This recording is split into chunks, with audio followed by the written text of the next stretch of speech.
From the Galloping Ghost Arcade out in Brookfield, Illinois. Thank you for joining us for today's Dark Presence Developers Day here at the Galloping Ghost Arcade. Pete, are we on Facebook too? One moment. We're on Facebook too?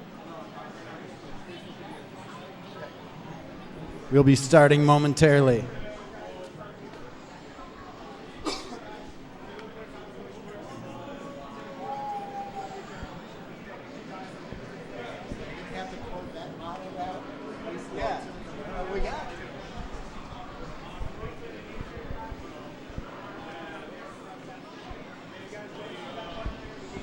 We got to get your 3D.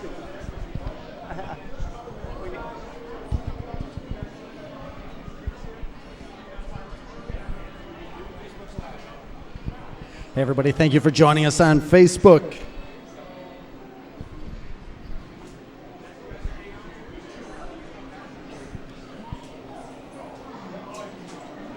Slightly behind schedule, we'll be starting momentarily.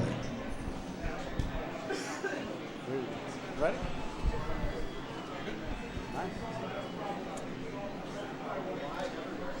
Ready?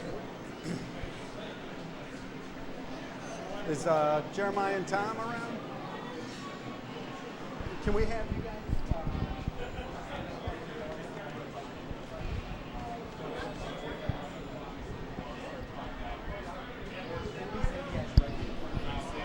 Yeah, just call you up.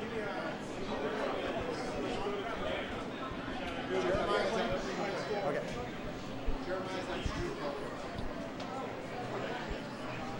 All right, ready?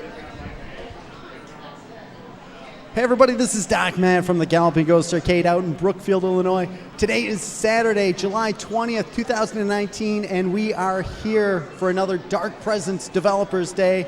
Dark Presence, the 2D one-on-one fighting game that Galloping Ghost Productions has been in production on for quite a while. The production company actually started in '94, long before the arcade was even a thought in our heads. We were working on Dark Presence. And we are getting so close. We've had so many people following us over the years and with us through all the time, all the development, and we are getting so close to finally being able to put Dark Presence out on the arcade floor. The development has been just outrageous, as it's such a large game. Even when we were in our filming studio, it used live actors similar to how Mortal Kombat 1, 2, and 3 did, which was kind of a starting inspiration point for Dark Presence. We wanted to, myself being such a huge fan of fighting games, we wanted to try to do something different. We didn't want to just rip off Mortal Kombat or Street Fighter or Samurai Shodown. We wanted to take and innovate from what those games were. They're personal favorites, but we wanted to take it up to the next level and add. And even though the game has been in development for an outrageously long time, there's still many things that have yet to be tried by other companies, and we're pretty proud of that, just because we want to see innovation in not just our game, but we want other developers to have more innovation to their gaming. It seems so often that games now play it so safe, and making games with live actors, definitely huge amounts of problems with it. We were filming Dark Presence and its sequel, Conquering Light, for 4 years, virtually filming every day for 4 years, just nonstop. It was a tremendous undertaking for all of the actors, who had to keep continuity throughout the entire time in all of the filmings. The actors had about 175, 200 moves that they had to film, plus finishing moves.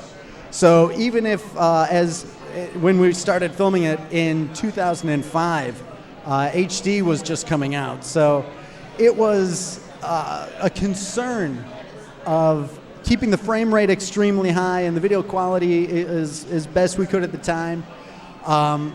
We had to make sure that the moves lined up extremely well. Much easier when using 3D models, as you can just make alterations and everything just kind of lines up on its own. Not that animating 3D models isn't difficult, but when you have to do moves on a green screen with weapons, in a costume, under lights, with everybody else around you, it can be rather difficult. So let's bring up one of our actors. Can we get Lumbo to come up here? Lumbo, who played Titan in Dark Presence, and Lumbo. Hello. I shake your hand. Oh, thanks. Hi. You have been around Dark Presence since pretty much its inception. Let me see. I don't even know. I know I've got art of you. We have new artwork from Nick Huddleston, who we commissioned to do the character art. That's a younger version of you. So, he's very handsome. Well, in development, one of the cool things about having live actors, especially all of us being friends, we get to beat up Lumbo in the video games, which is pretty cool. And tell me a little bit about your filming process. I was always the guinea pig for everything. Whenever we were trying something new, I would be the first one to do it. Actually did falls without a mat, so that was fun. There is so many falls in this game. We didn't want, again, when you look at games like Mortal Kombat, there's a lot of other 2D digitized fighting games that were made in that era. And you can see that Mortal Kombat really set a benchmark, and they created this staple of set moves that you had to have. We took that and really expanded on it. Like Mortal Kombat, they would take 1 or 2 frames and make a fall animation out of an actual fall. We had 9 falls on each side. Because one of the cool things about Dark Presence is that we filmed a left side and a right side, and they're unique to one another. So unlike other fighting games where you learn one side and then you just mirror it, we wanted to do something different. And that in itself added so much to the depth in the gameplay of Dark Presence. But it instantly doubled the amount of footage that we had to film. And not only the special moves, we wanted to do everything to the actor's own ability. So if the actor could do flips, which Lumbo could not, we didn't have him do flips. Like, we wanted the characters to be more accurate to how they would almost in a real fight. And I know you've probably been in a few scrapes here and there. Yeah, a little. Any flips? Half of one. After somebody punched you? No? That was the one that I almost took out the green screen. Yes. So we tried to add so much, and we owe so much to the actors that are all here. I believe we have the entire cast of Dark Presence here today. Chris, Andrea, Nick, and Linda. So we have all the character artwork. We'll be showing that throughout the night. Nick Huddleston had done all the new character art. So it's awesome to see. We're so excited. The characters are very different from one another. There's no, like Street Fighter, you'd have Ken and Ryu, and they were very close. There's nothing like that in this. We have a much smaller roster, so we wanted to make the characters very unique from one to the next. And we've had our expert team, our pro players, they were working on back on Team GGA. We have many of the people that were pro Mortal Kombat 9 players doing the balancing and character development. Heading that up is Jeremiah Smith. He's over there. Huge thanks to Jeremiah. Jeremiah's really spearheaded so much of that. McCuddy, Waffles, everybody has been putting in so much work. Sunk is over there. He's our lead programmer now, of course. Brandon Diaz, our lead artist. And it's been so amazing working on this game. We're so happy and anxious to get to show it off. Let's bring up McCuddy and Tom Waffles and get them playing so everybody can take a look at some Dark Presence. McCuddy.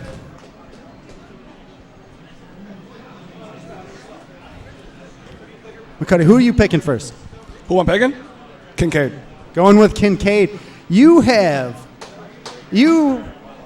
Kincaid the other day, oh, so good. He's so good. I thought I was never going to win another game of this. Tom, who are you picking? The best. Vale.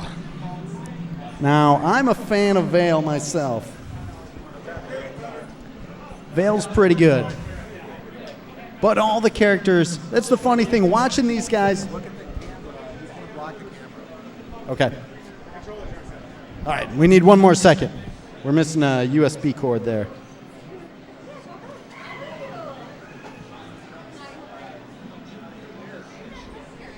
So it is so funny. Watch it. The pro players almost talk on a totally different level. They talk about how many frames. It's like, oh, that's +1. That's a +3 frame move.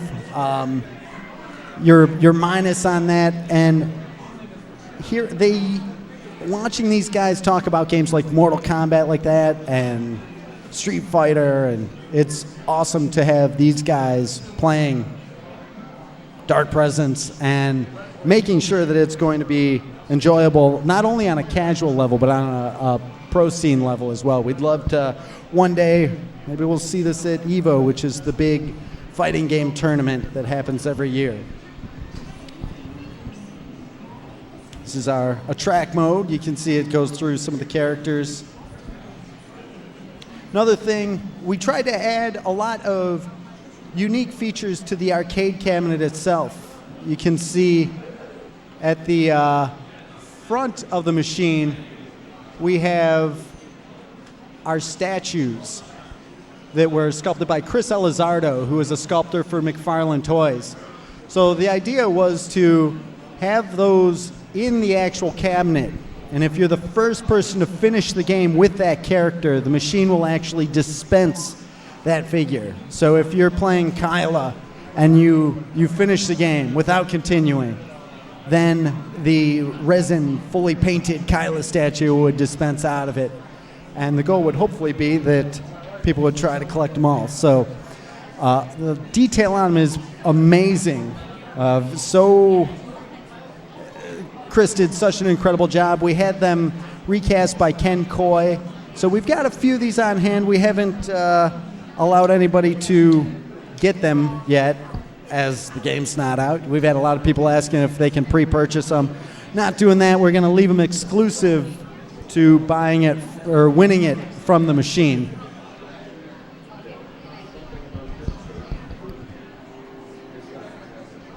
Sorry, 1 minute. We're having a control issue, but we will get that fixed momentarily.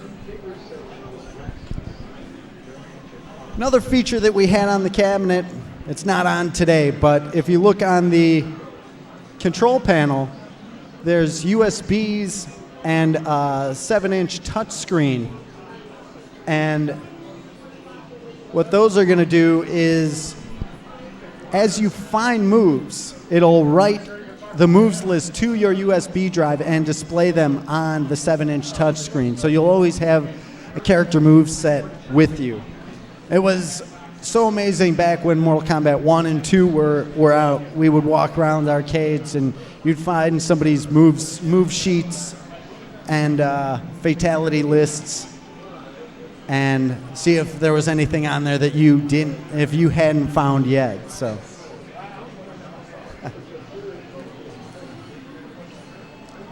sorry for the slight technical difficulty. We will have some action going momentarily. So Dark Presence will be here, playable for this weekend. And then it'll be off the floor as of Monday, it'll be gone again. We'll be making room at the arcade for the Monday Mystery game. But we are going to see McCuddy play Waffles, Kincaid versus Vale. We have Chris DeLutri here, who played Kincaid. Chris, What do you remember of the filming? What I remember about filming, a lot of long nights and just good times with the rest of the staff, just getting to know good friends and having a good time making a game we are all going to love playing. There you go. So we've been doing a lot of adjustments since MGC. We took this to a few of the shows. New Jersey GamerCon we had it at, and Midwest Gaming Classic. You can see there, Vale doing a wake up. We had originally, we were going to pre-render all the backgrounds, and soon after we had done New Jersey GamerCon 2 shows ago, took it upon himself to upgrade the engine, and we changed the background from being pre-rendered to rendered on the fly, which is given us pretty much everything. We had to drop the polygon count just a little bit, but it's been makes the game play so much smoother and takes out so many of the huge problems that the game had back in the day. So there we see Kincaid doing his rage move. Again, this is beta, so you're going to see little things that McCuddy winning with Kincaid. Single round matches.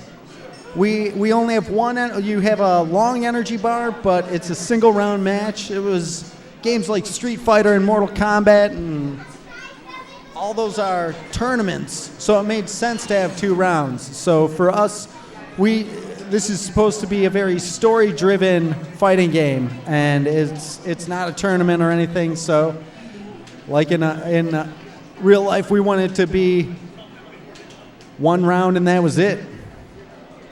So there you see the stance change. Vale now on the player 1 side. You can see his moveset has changed, as is Kincaid's. So, well, they've made them similar. They do have definitely different play styles. Vale has a lot more, he's more of a 50-50 character on the player 1 side. Kincaid,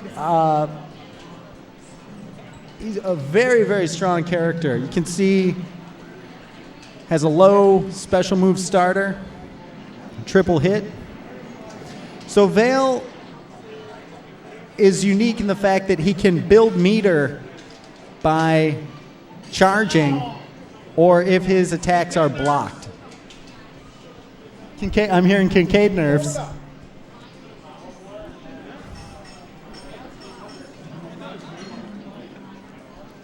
Character select. All right, so we're going to go one more, Kincaid versus Vale.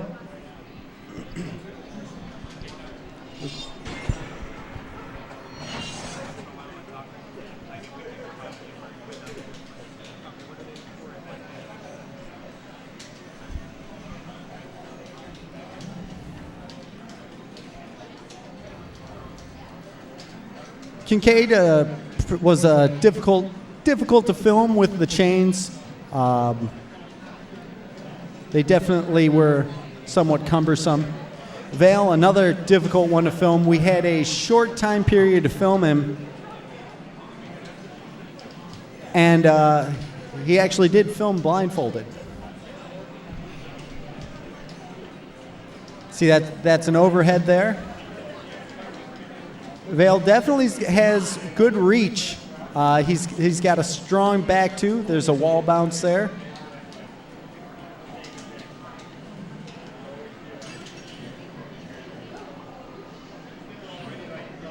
All right, they evened out 1-1. We do have finishing moves in the game. I don't know, maybe we'll see one today. Maybe. Getting some changing up. Kyla versus Ravana. All right. Andrea, do you have any fond memories of filming? Do I have any what? Fond memories of filming. Yes, lots of them. We had a lot of fun filming. It was definitely, was there any moves that you found to be difficult or challenging that you remember? I mean, they were all pretty challenging. It just, we made it fun. We spent so many hours together. I think we had a lot of laughs doing it too. Absolutely. There was watching, I know your character is so strong. It's, Kyla is got a unique attribute where she has a special button. So she's the only character that can change stances on the same side. So she's got a knee blade stance and a wrist blade stance.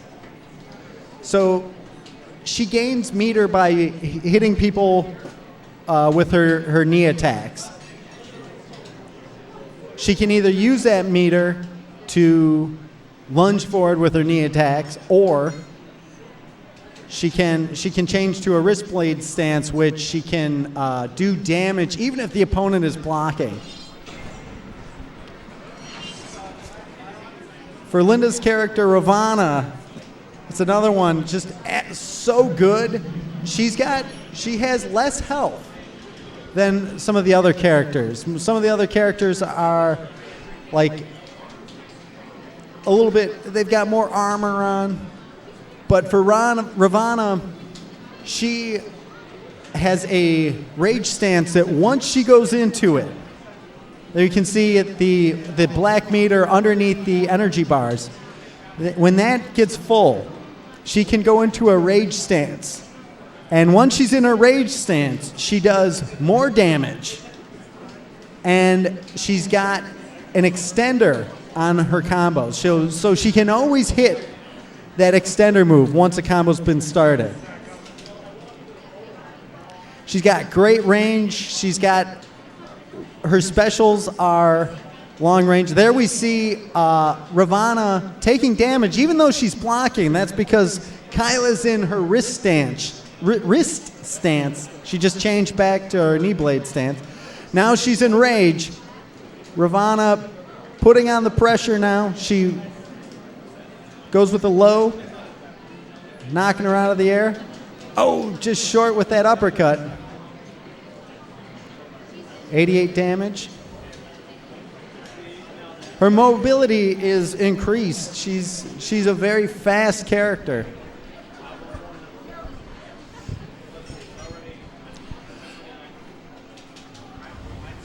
How is it seeing yourself fighting on screen after all these years? I think it's fun. It's really cool to watch something so different. I know you've been, I don't know if you saw last time you were here, was Ravana playable? Yeah, I saw it last summer. How is it to watch your character winning? It feels good. I feel like I look like the underdog, though, so it feels good when I actually win one. And my chin is healing nicely from when I fell that one time.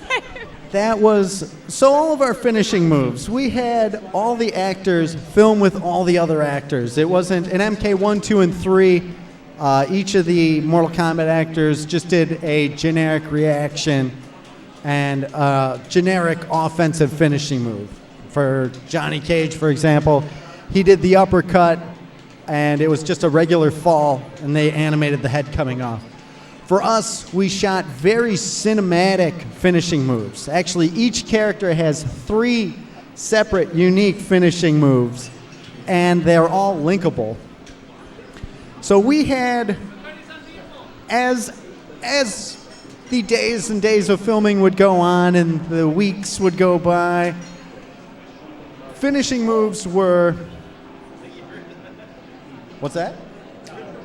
Finishing moves were getting bigger and bigger, and the actors were really pushing themselves. As Lumbo had stated earlier, sometimes they wouldn't even use their fall mats anymore. They would just want to make the matches or the movements look as good as possible. So Linda was filming a finishing move with Nick. Wait, no, it was the old Vampiro.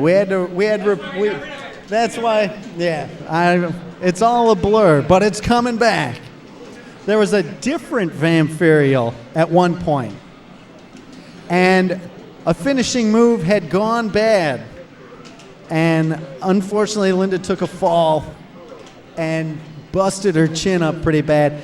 The trooper that she is, she wanted to keep going. She's just blood everywhere. And she's like, oh, I can keep filming. It's like, no. Let's see. So we have Wilson versus Titan. Fishing for a finishing move. What's that? They might be fishing for a finishing move. There could be a situation coming up. Maybe we'll show a finishing move here. Again, it's still a rough edit, but we'll see. We'll see. We have, so Wilson, who is an extremely fast, highly mobile character. Oh, misses with that push kick.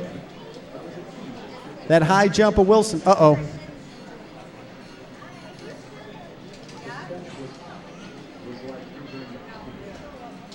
There's that jump kick. I'm not saying Wilson's jump kick was inspired by the side art of Mortal Kombat, but that could have been an inspiration from Daniel Pesina's Johnny Cage himself. Who knows?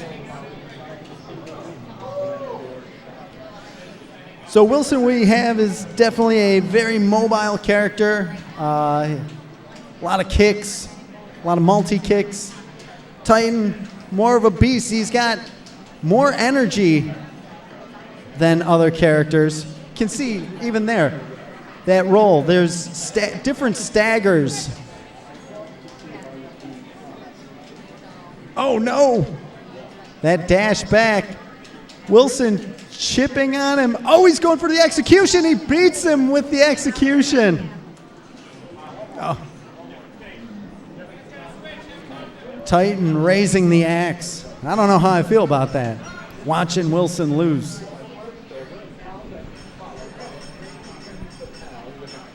Let's see, can we see Kincaid's Warehouse? Awesome. So we have had so many artists working on our backgrounds. We had Milo originally doing a lot of the modeling for our background. This background originally worked on by Pat Killick. This might be too loud.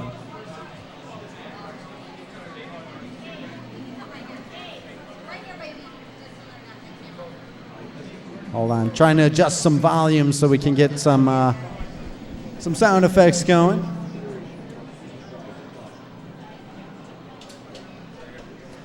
One of my favorite backgrounds. This one, we've been working so much on the music for Dark Presence. I've been, with the help of Tom Nieder, we've been finally getting some tracks recorded. This is one, the stage music for this one is called Call Security. Fortunately, we don't have that direct audio capture, but you know, we're getting to the point where we are going to be putting some more videos out. So Wilson going into rage, low starter there, dashing back. There's invincibility frames on the dash back. Again, you can see an overhead. Oh, Titan wins again. Quick comboed him.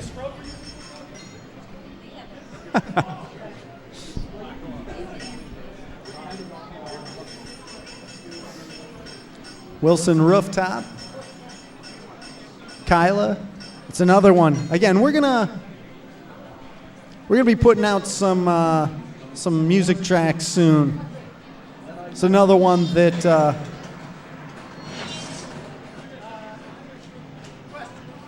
don't know if we'll get those posted soon. Yes.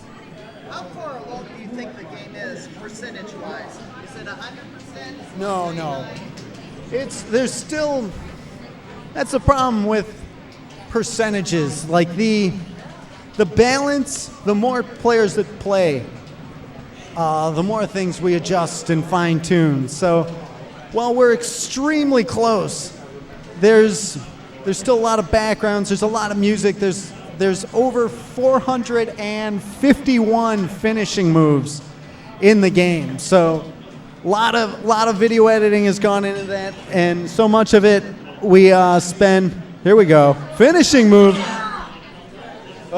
Oh. What just happened? Uh-oh. We were going for a finishing move, had an error there. And it crashed. We had a crash. Sorry, everybody. We're going to have to... It's not 100%. No. Just now that we saw this. We were debating whether or not to show this finishing move. Maybe we'll try it again, but maybe not. You might have to turn that down a little bit.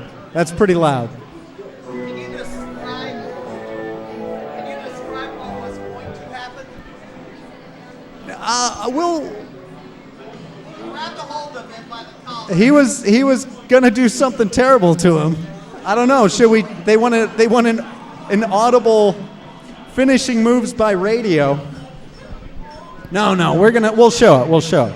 If we can't get it here, we'll post it this week. That's just a description. It's here we're on to the dojo. This is Vale's dojo. So all of the backgrounds come right out of the Dark Presence story. There's literally like 1,700 pages of story behind Dark Presence. Definitely a lot of fun writing that. Here we have Nick Jansa, who played Vampirial. Nick, your character, you have so much range. Your jump attack is outrageous. You do more damage than anybody. You do a lot of damage. And you have long range. So balancing such a key element for fighting games in general. If you don't have a balance between the characters, then everybody just ends up playing one character. You can look at so many games like Mortal Kombat, and look at MK9. It was like Cabal and Johnny Cage. And certain characters like Shiva were almost, you were considered out of your mind if you were playing those characters in a tournament. You had to be a true champion to pick a character like Shiva and MK9. Our big thing, Jeremiah had a vision when he was working on the character balancing. He wanted every single move to have a reason to do it and make it a viable option within the game. So there's a lot of moves in Mortal Kombat and Street Fighter. And hold off on that for a bit. Let's.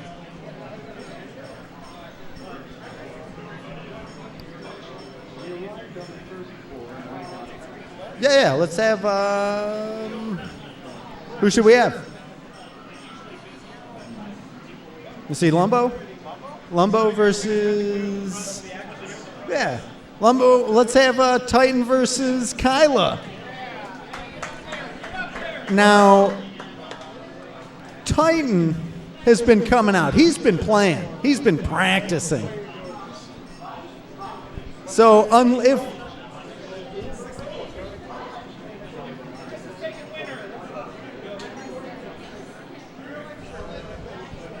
So.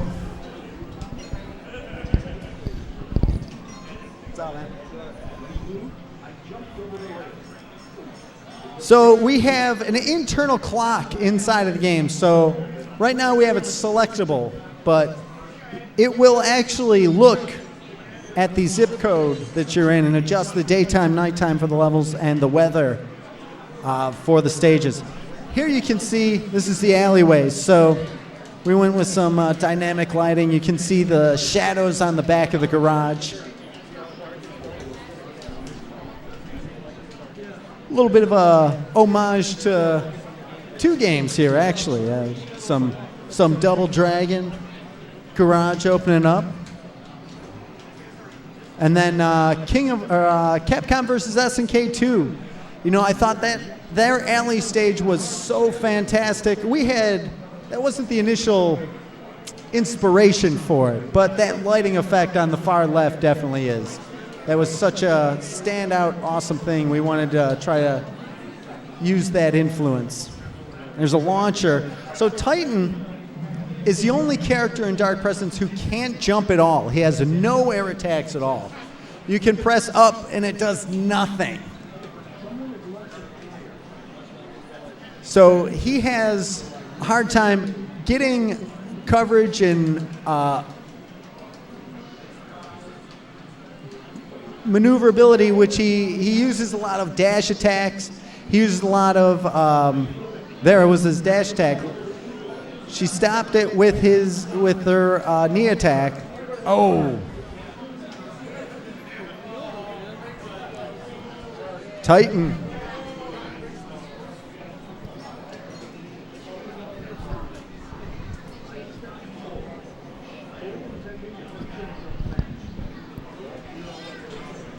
Do we have any questions in the stream chat?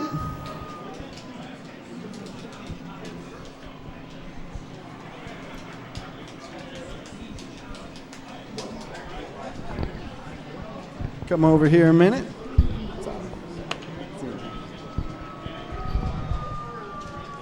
Let's see.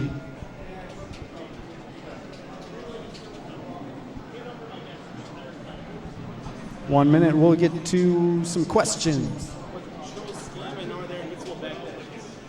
So, can you pull it up on there? So the control scheme, oh, you can put it on here? Awesome. Thank you. The control scheme, there's two arm/weapon attacks and 2 kicks, a block button, and then a special move button. The special move button goes along with the special attributes. So for Vale, he's able to charge his meter. He holds and he just charges up and builds meter. He can use that meter for going into rage, which he can extend a combo with, and he also gets a special rage move. Or if he gets 2 bars, he can use that for a instant kill, which it's not a true instant kill, but it is a very high damage move. So again, for Titan, he has just 1 bar. He has 1 big bar, and he has to laugh just like that to get energy or get meter. When he gets meter up all the way, he can do his rage, which he'll go into a special rage stance, and then he can do a rage attack that has a hit armor on it.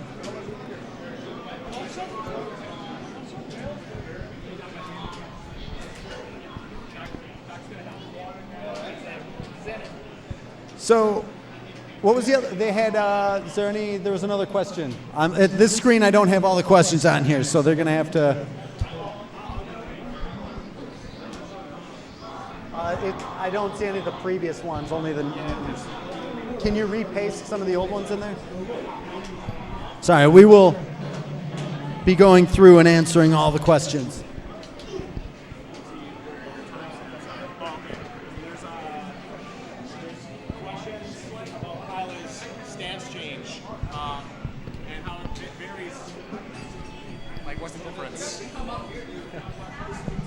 I saw, this is Waffles, by the way. So I saw a question in the chat about Kyla's wrist stance or stance change. For those of you that are joining us now, this game, every character is different on each respective side. So player 1, Kyla, is completely different from player 2, Kyla. Wrist stance is similar though. So in wrist stance, she stops gaining meter as she's able to do her instant kill during a combo to extend for massive damage, and her wrist attacks, so we're very peculiar. Her wrist attacks are the blades on her wrists. They do 80% block damage, so she's not a super mix-up heavy character, but like she'll punish you for blocking still. Of course, she has to work for it, get the meter, but so yeah, I hope that explained Kyle a little bit. Thank you, Tom. We are seeing Andrea playing Vale and Lumbo playing as Trenton.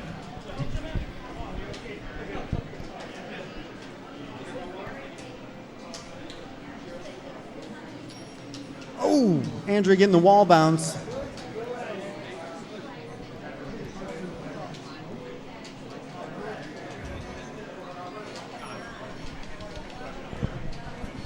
Saw a question in the chat about backdashes. So actually, every single character has invincible backdashes. I believe the invincibility doesn't start up instantly. Does it start up instantly? Yeah, 5 frames. So that's a general rule of thumb for a lot of invincible moves in this game and armored moves. So it's not instant. It's not totally broken. People can't really abuse it. There's a little timing involved. But yeah, all backdashes are invincible. Here we go. Now we got Chris, who played Kincaid, versus Nick, who played Vampirial.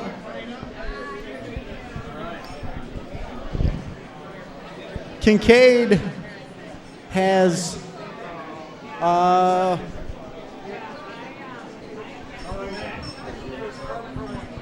arm 1 is to select. There you go. And then go to, here, let's go with the, pick any stage you want.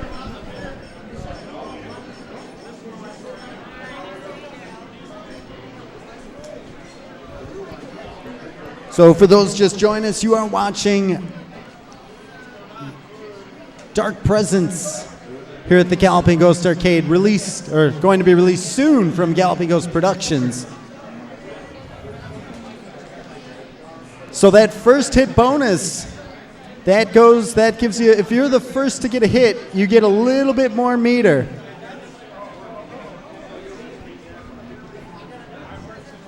Kincaid, he's interesting. He's got short range hook attacks, but he can play the distance game too. His hook throw will pull the characters towards him, and but he has to be at a very specific distance to use those. Those sweeps. Vampirial, his armor makes him a very slow character.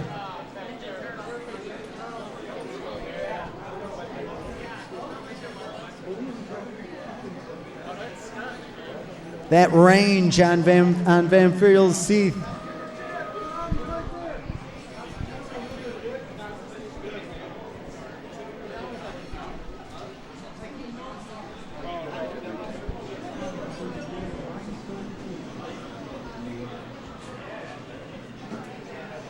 Yeah, this game was definitely designed for an arcade cabinet using arcade sticks. We do all of our testing on IL sticks, which was what all the Mortal Kombat machines and Street Fighter machines used back in the 90s.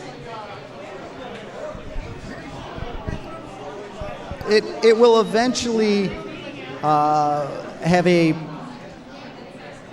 PS4, and the current consoles will eventually have a release on that. As long as data-wise, the game is extremely large, and that will be the only issue on the home console systems, having to dial things back just enough to where it'll fit.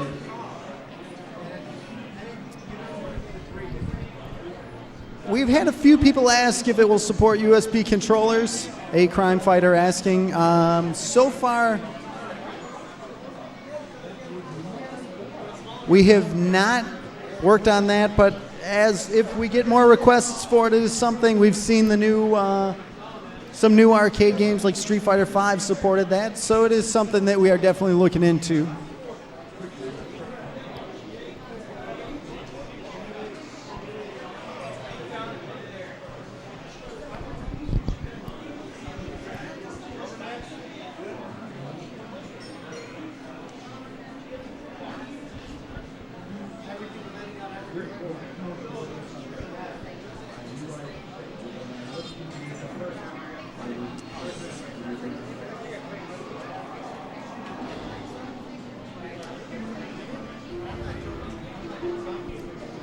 We are so excited. We've put so much work and effort this last 2 weeks of crunch time to get ready for this show. Again, the guys that are working on the game down at Galloping Ghost Productions are working nonstop, and it's unbelievable the size of the game for as few people as are on the staff, and the unique situations that have come up since we've been working on the game. We had changed engines a while ago, which was literally, we had to reboot things almost, and it has been moving forward very quickly since then.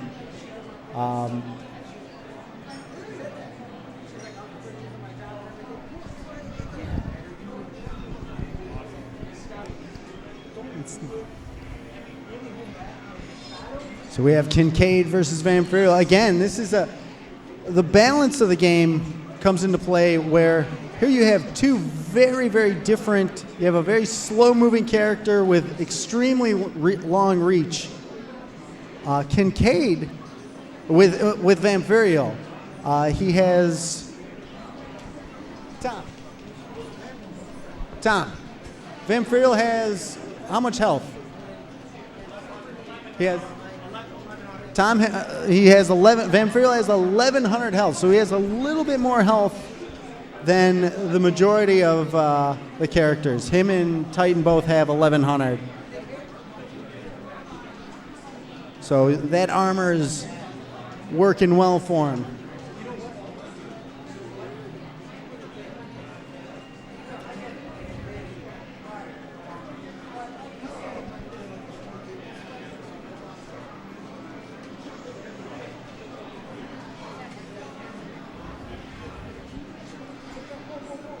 Slayback asking what physical features made in the final cabinet. It's going pretty much, we've got the touch screens, we've got the USBs, we've got the internal clock and calendar. There we go. Thank you, Nick and Chris. Let's have, who else should we have? Where's Jerry? Is Jerry still here?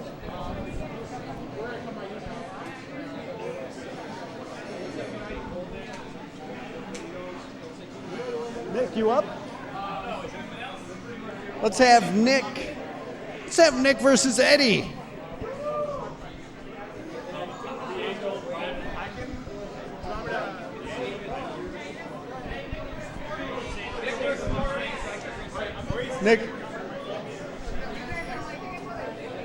Nick versus Maurice. What's that? Hold on. Nick making his way. The shock bands will be on another piece of hardware that will make the final cabinet.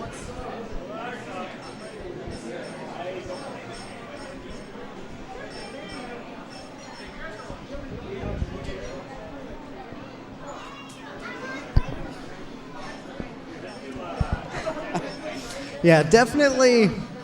So these the characters were designed in '94. Concepts started floating around in '93, but the characters were actually designed, and the layout for the story, the majority of it happened in '94.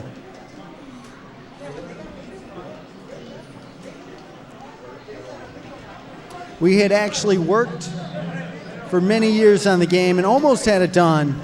And then we decided it was time. We had to reboot it as when we filmed it the first time, it was not up to par. So we went back in the filming studio from 2005 till 2009. We were in the studio filming. Came out of the studio and started going into post-production in 2010. And shortly after that, the arcade opened. So we had taken a several year hiatus as everybody that was working on the game switched to working the arcade. So after several years, we were able to fully get back everybody on staff, and the team was able to be full-time on Dark Presence, and now we're finally, after much anticipation, we're getting ready to release Dark Presence.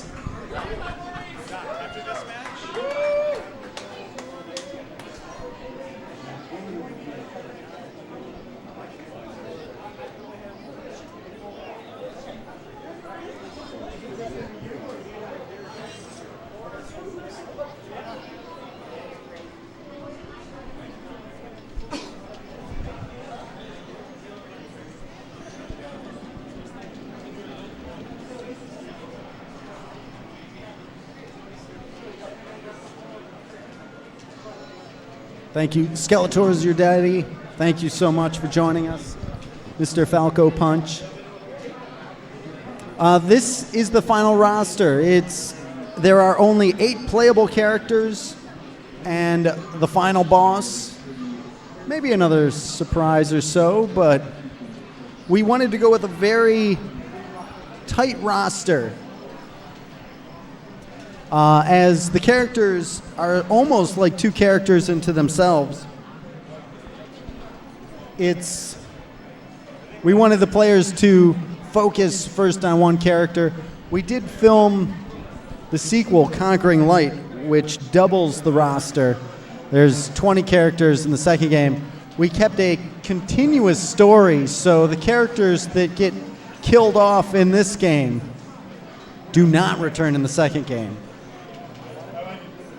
Again, the characters do play very different from one another. Players that we've seen a lot of people just learn one character, and it's almost difficult to learn a second character as there's so much to take in from character to character. You want to go up? All right, we will have Tom. Hold up one second, guys. We're going to have Tom come up and do a little bit on the... You want one more? You want one more? All right, they're going one more. Ravana versus Kyla.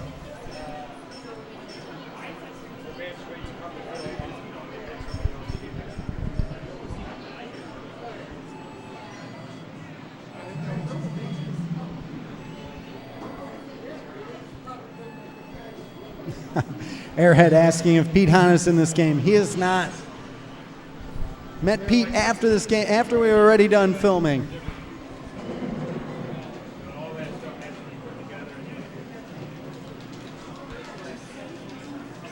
All right. Unfortunately, we had running a bit behind when we started the stream. We weren't able to do our direct capture with direct audio and video. So, but you know, because that's my bad. I'm gonna take that, and we're gonna release an audio track this week. Some of the music, let some people hear it. You know, there is on YouTube. There's a Wilson stage music track. If you type in Dark Presence Wilson, I think you'd probably find that audio track.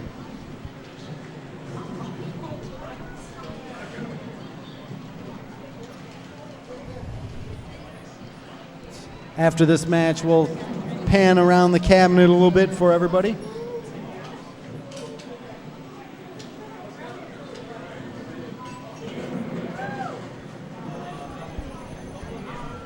Survival Arts, another 2D digitized game.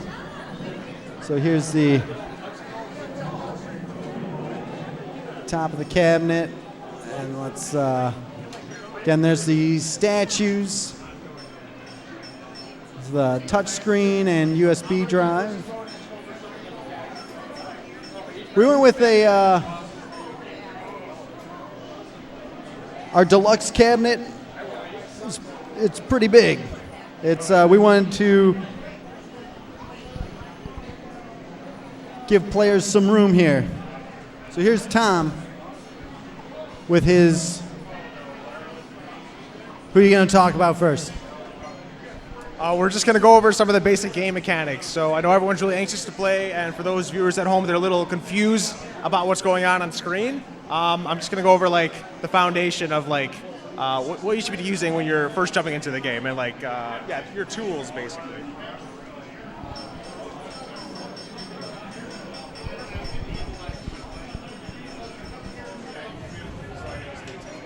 Going with Vale versus Ravana.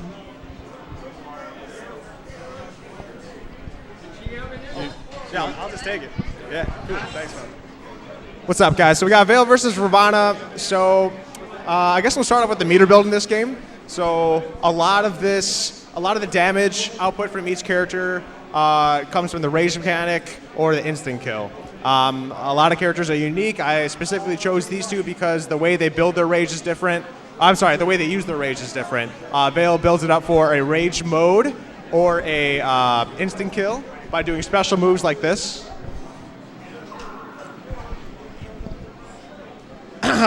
So the red streaks mean that a move is unsafe and punishable by your opponent. White means that it's safe and unpunishable. So we kind of try to visually help the players kind of tell when and when they can't move, basically. Because fighting games are like chess, right? You need to know when it's your turn to make the right move. So when Vale has full meter, he can do something like this, which is what we call rage. Give me 1 sec. He also has the charge ability. So Vale's got full rage. In the top left under his health bars, you can see he's got 1 bar fully loaded. So we can go into a rage. This is a combo extender. It also leads into a mode where he does more damage, but he also takes more damage. It's 10% more damage, and you take 20% more. So it's kind of a risk, but I mean, you sometimes just got to cash out, right? So it'll look something like this.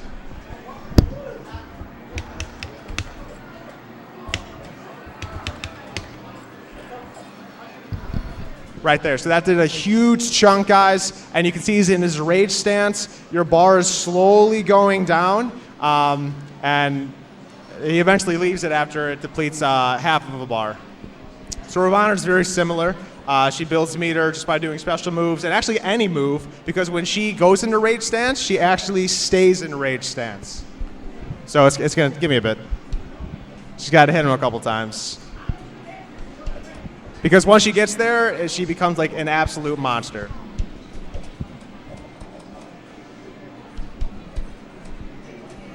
Sure, yeah.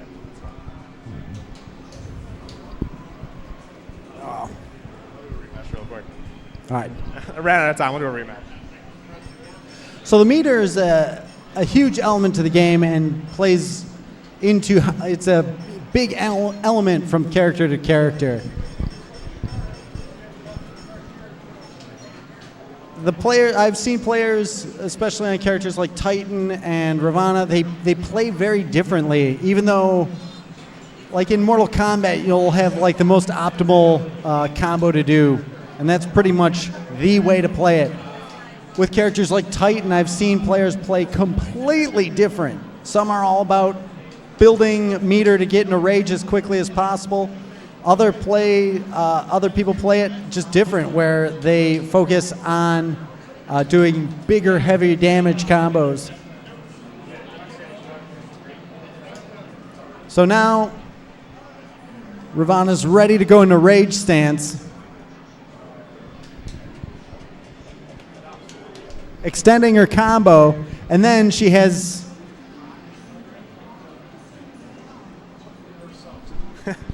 So this is when Ravana's true form is unlocked. So she's permanently in this stance, always able to cash in on that damage buff, and some of her move properties change. So she's able to end special moves and this instant kill, so her version of the instant kill. So it's kind of a mix-up because you can see the red streak. That means it's punishable. But if she does something like this, you want to block for me, Doc? You want to block for me? What? No, on this, one lucky member, just Ravana. Can you hold block for me real quick? Just hold it down and then down on the joystick. So when you block this move, she can cancel it into that. So it's kind of a mix-up on whether or not, thank you so much. Ravana, everyone. So she gets asked that, kind of a mix-up on whether or not she's going to end an unsafe special move like that into another unsafe special move, but it's still a mix-up. So we have Kyla on the screen as well. So Ravana's got 1 bar, Kyla's got 4 bars. She works a little differently too. Doc, just take the mic while I build up a little meter.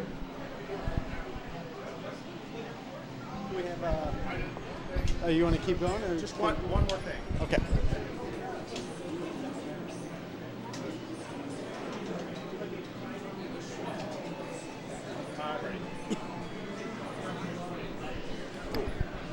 So Kyla, she doesn't have a raised stance like everyone else. She's got a wrist stance. So when you press the special button in the bottom left, she goes into wrist stance. So you can tell her she kind of buttons up her wrist straps. She gets access to 80% damage on block. So she's not necessarily a mix-up character. She's got a pretty good overhead, but there's really no reason to block low. So when she is in her wrist stance, this kind of unlocks like her true damage potential, where it's like she doesn't really care if you're blocking a move. So Doc, can you hold block for me real quick? So you're gonna see blood coming out as Doc is holding block, and if you can hear, it sounds like slashes.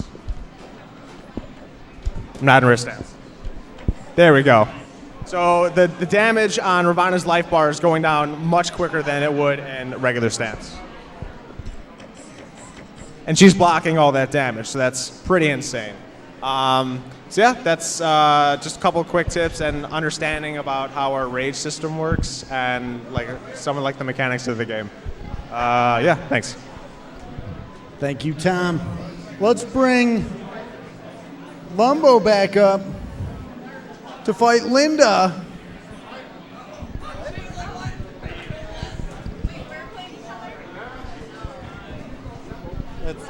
You can just finish the round out and then go back to character select.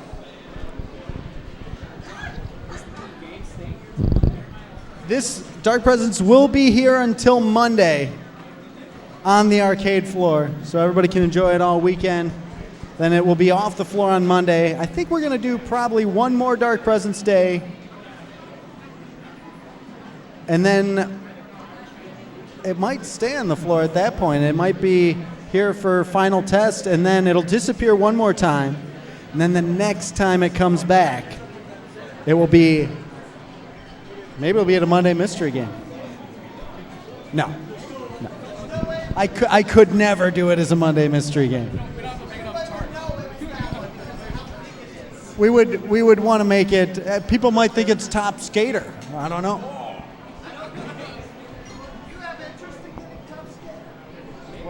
Maybe. Here we go. Ravana versus Titan. This is a rivalry that goes back to the filming studio.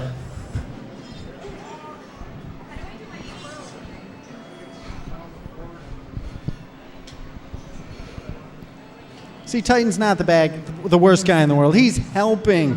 Oh, and then she cracks him in the head.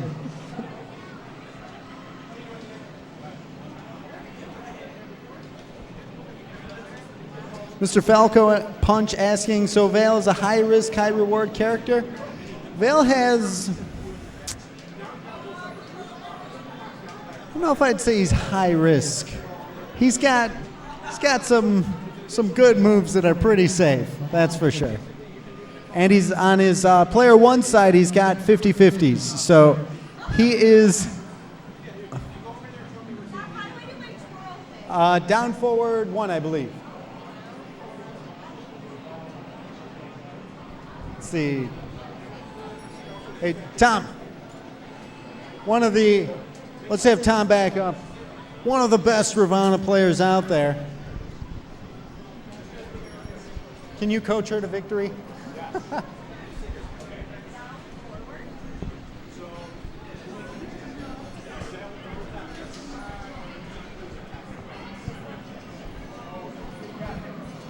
Titan Airhead asking, are there any grapplers in this game? Titan fits some of the criteria for what a grappler would be. He's got a command grab. He's slow. He hits hard. He takes a lot of damage. Do you consider Titan to be a grappler? I don't know her. What? Do you consider Titan to be a grappler? A what? A grappler, like Zangief, Similar. but different.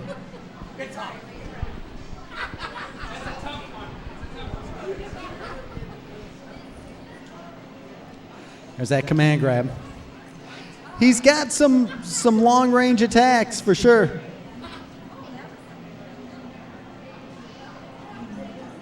Lumbo getting taken down. What a cool fall. Difficult to film for Lumbo back in the day. He did it like a champ though.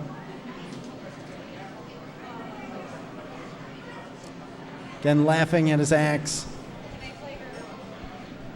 Sure. Well, let after this match.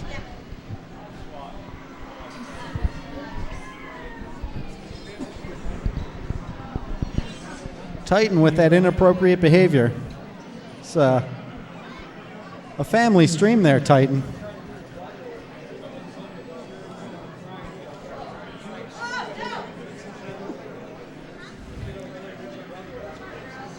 That shoulder ram.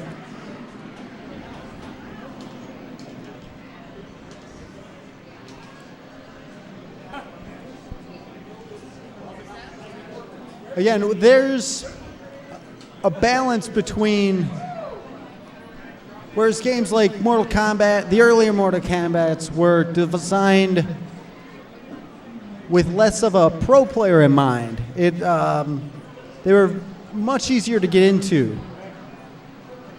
They didn't have the depth, but we wanted a game that kind of had casual players in mind as well as the pro player. So the way we handled that to make a game easily accessible, the jump kicks, we've got very strong jump kicks. There's also quick combos where you can just kind of mash out a button and a combo will happen. However, if you're doing the combo properly, it'll give you more damage than the quick combo, thus not giving the advantage to the casual player, but giving them just, it lets you find things easier. Let's have Linda and Andrea play now. Kyla versus Ravana. Jeremiah, you want to commentate?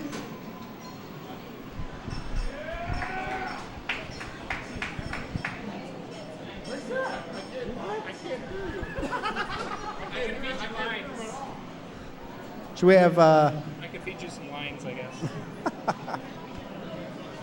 Any grapplers in this game? Lumbo answered that one. Yes. Dale is a high risk, high reward. No, he's just a low risk, high reward. There's much debate. People confuse high skill gameplay and they feel it's a busted character. Oh, we got the new thing. The quick combos come up when you use a quick combo?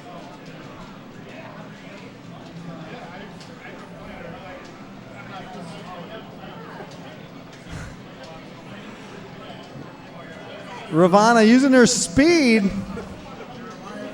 But now Kyla using the knee blades. Those lows. Yeah, I saw one quick combo being used, and then that's it. Quick combo. Linda. When you see Mind Master's eyes come up, that means that you're set up for a finishing move.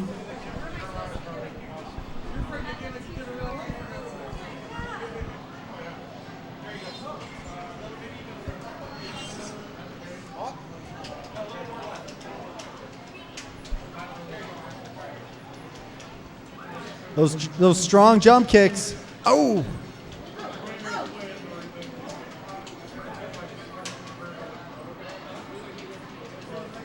Building some meter there. Quick combo, 122 damage.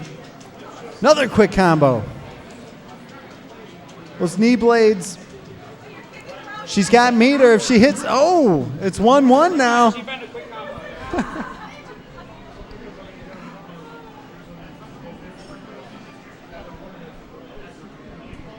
Alright, we have a theory on finishing moves that if it's the first finish, it should work. That's Will's theory.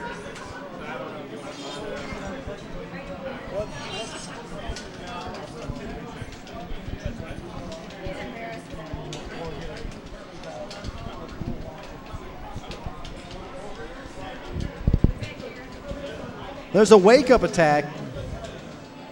Again, so if you're getting a lot of pressure on you and your opponent knocks you down, you can do what's called a wake-up attack, which will give you a little bit of invincibility as you're getting up. Just jailing her in the corner. Oh.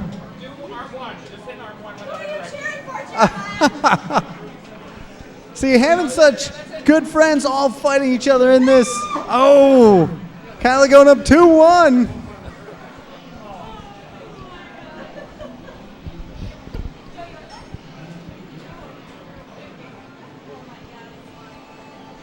All right. Where's Tom? Gonna play?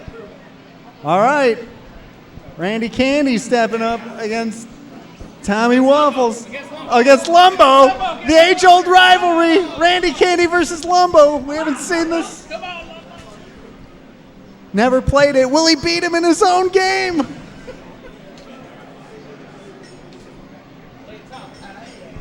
Are there hidden costumes? No. That is one of the big things when you're filming. When you film a game like Dark Presence, if you wanted to alter characters or costumes or anything like that, we would have had to have refilmed the entire character with the additional, like, whatever changed to the costume. So Trenton has a slide move. He gets, I believe it's 10, right? He gets 10 slides that you each deplete his meter, but if you get first hit, you can have that extra hit. Oh, shoulder attack. Blocking the slide.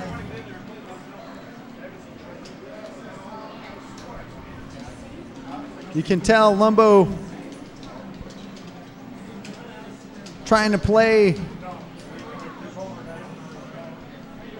It's weird. You never want to lose with your character, that's for sure. And you definitely don't want to lose with your character live on stream.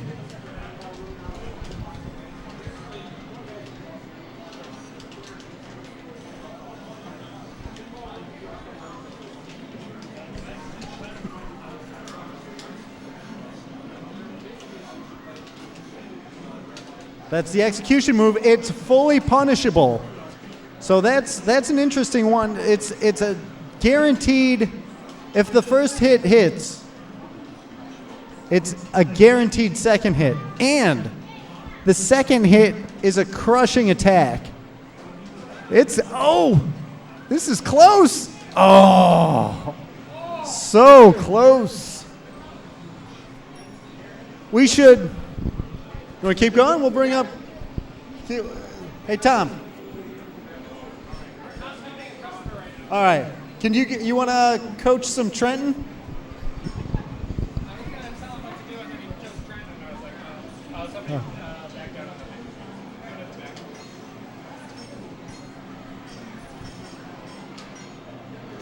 Kincaid versus Van Furio. This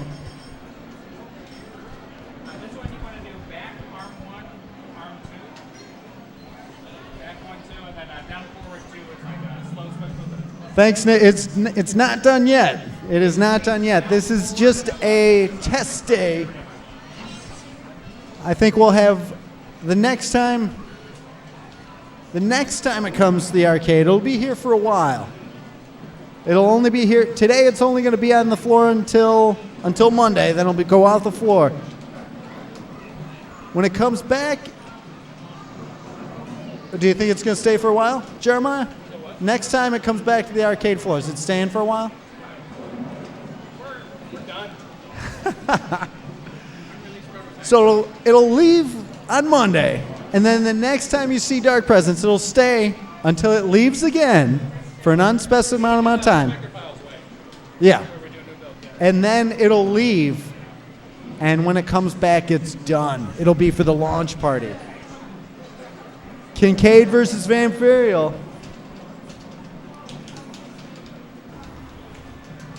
Huge shout outs to Nick. Nick came in, he initially was playing the Mind Master, the final boss. And then we did a shift at the very end. As the actor that played Vampirial, we extended the move set and needed one more set, and he couldn't film anymore. So Nick shifted to be Vampirial.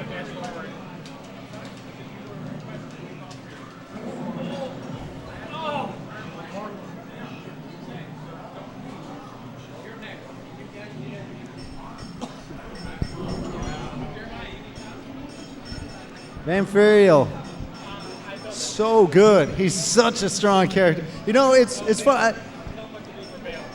It's unique in the fact that the characters do play so different from one another, and it's already the balance. Oh, Vale versus Trenton.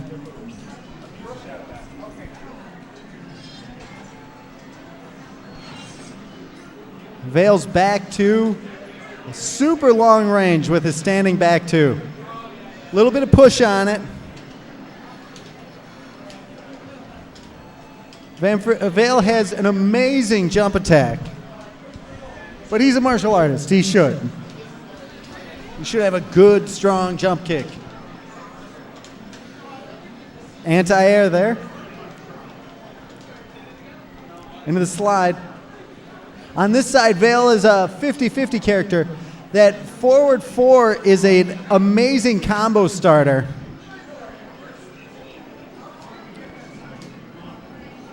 And that down back two, that covers a lot of ground. Vale is fast, but Trenton's got that slide, getting him out of the corner.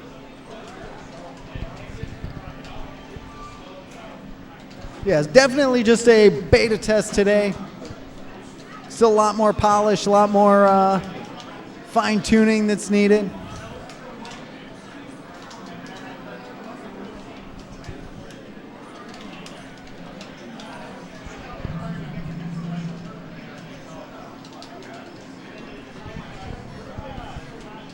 We'll be streaming until 9 o'clock, so we got about half an hour.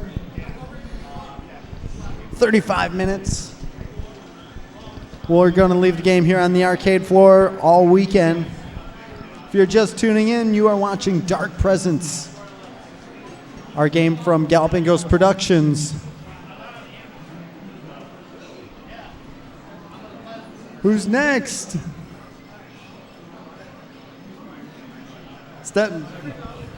Here we go. Ed's stepping up. Here we go. Let's see who they pick. Another interesting, we have no mirror matches in the game. We don't allow them. So it's almost a race to get to the character you want. Uh-oh, the twins fighting. Trenton versus Wilson. Two brothers, they don't get along.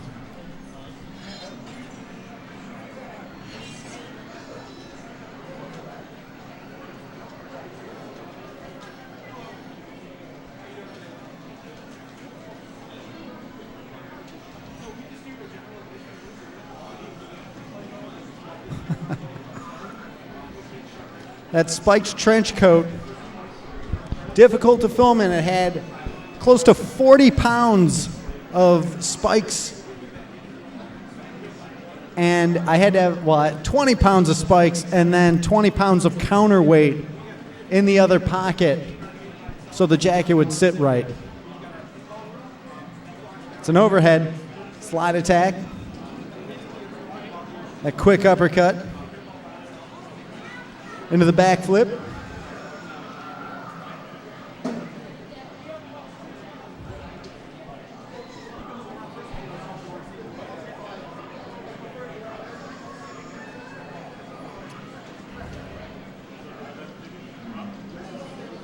You can see Lumbo's bar in the background there. That was paying tribute to Lumbo in the stage. Joined by Chris Blackie. Gamer of the Year. Stephen Lucas versus Chris Plackey. All right, let's see. Chris Plackey versus Stephen Lucas. He just like literally walked in. I just walked in. I'm saying hi to people.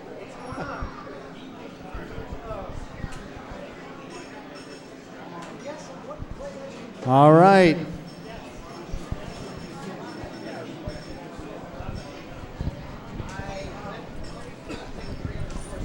Nick asking not to jump too far ahead, but now that you've done one game, do you think a second would be easier? Absolutely. We had filmed Conquering Light, which is the follow-up to Dark Presence, at the same time. Going into this, we knew we were going to have a long production time. We didn't know we would open up the Galloping Ghost Arcade in between filming and release, which really added a lot to the development time. But Conquering Light is already filmed. Green screening, everything will be so much easier. The engine is done. It'll use the same engine. It will definitely not be the massive... Use back two.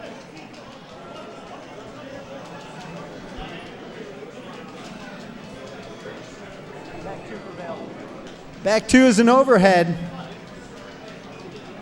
And a combo starter. This is where he's 50-50. So you can go, there you go. You can use forward 4 as a low starter.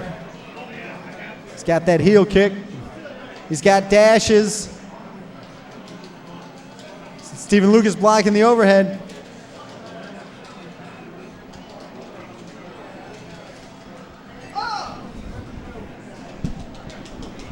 Stephen Lucas powering through with Titan. He does so much damage. Chris stepping away. He's going to say hi to some people. Let's see, Lumbo. Is it Lumbo stepping up? I think Lumbo's coming up. He's going to play against Stephen Lucas. He's in from out of town. Stephen Lucas drawing first blood on Dark Presence on his first play. Okay. I don't know. If Lumbo doesn't play himself, he might think he's me.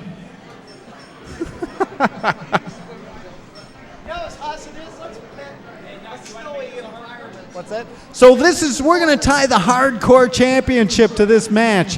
Who will walk away the Hardcore Championship winner? Will it be Lumbo or will it be Stephen Lucas? Lumbo already laughing, getting full meter. Who's going to get first hit? Lumbo, oh, look at that damage that Titan does. He is a powerhouse.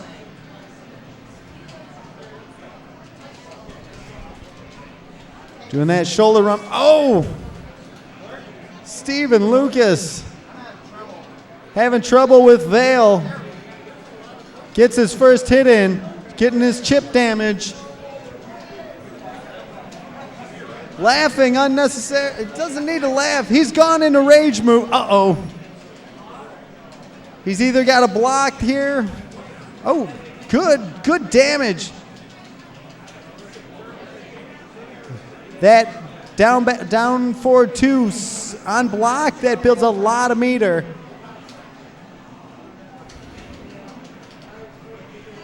Lumbo using his long range into a shoulder attack.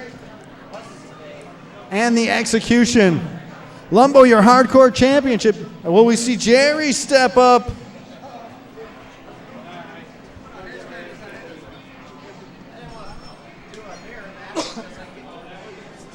We don't have them. No mirror matches in Dark Presence. You can't pick the same character. He grabbed it before I could choose it.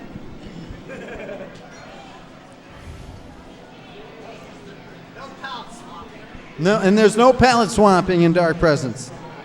Each character is unique unto themselves. So Jerry picking Titan and Lumbo picking Wilson. Jerry playing Cole in Conquering Light. Uh-oh.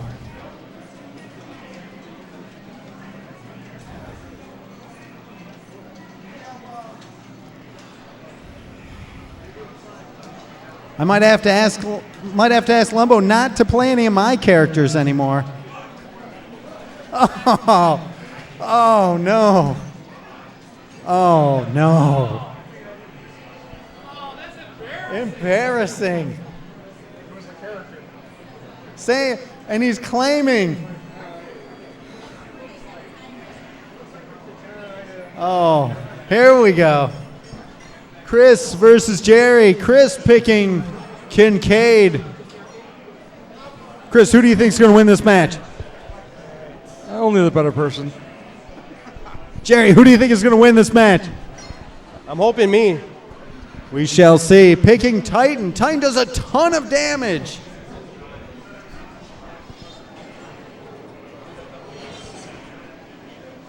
But Kincaid can jump. Titan doesn't have a jump attack.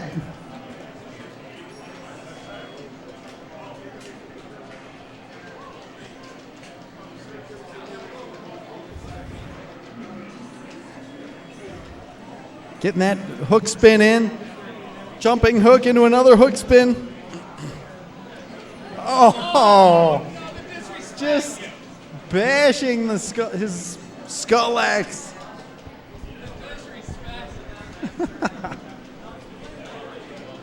So much damage.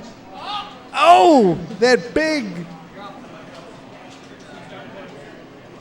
Going with those quick attacks. Titan has to block. Uh-oh. Oh, Titan pulls it out at the last second.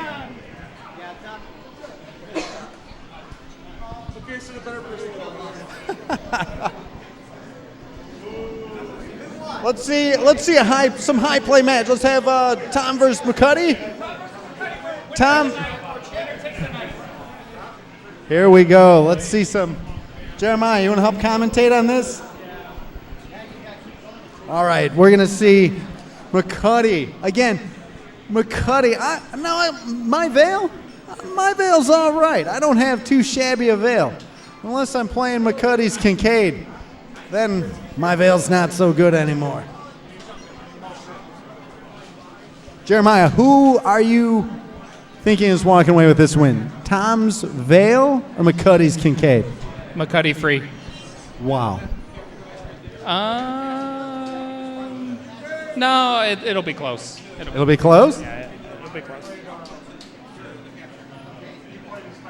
That overhead there. Veil used to have two overheads. You always talk about that overhead. That overhead made Veil such a monster back in the day. They had, for fans of Veil, he could have been. He loves that overhead. He gobbles it up. Oh, no. That's reactable, McCuddy. That throw, breaking the special attack. Oh, wall bounces him. Man. It was the stage. Call. Somebody's changing the stage. So the left and right sides of the characters really can factor in players that only know one side. You throw the character on the other side, he's got a totally different move set, and it can become disjointed to the non-skilled player. Uh-oh. That's punishable. Misses the punish. Back two. We call that. Don't jump on McCuddy. Yeah, McCuddy. Oh, don't jump. Oh, his anti-airs are so good.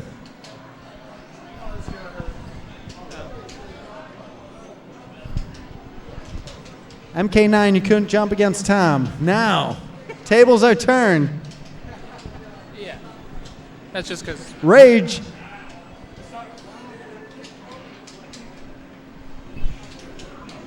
Dashing in, full combo. Oh, 20% extra damage you took there. Do you want to explain that one?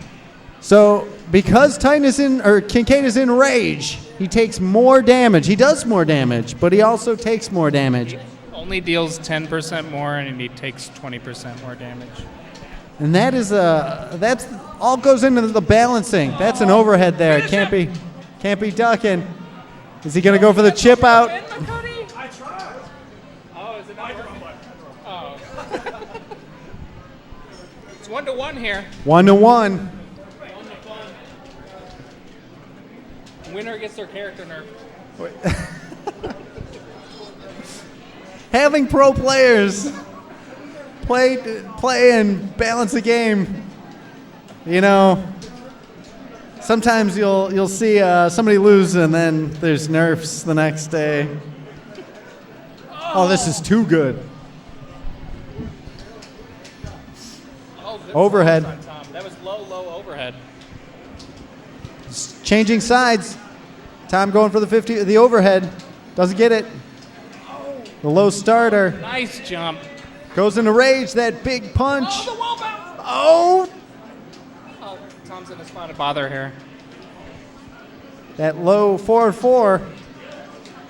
I use that low forward 4 sometimes. Yeah. It's a great combo start. You remember the input.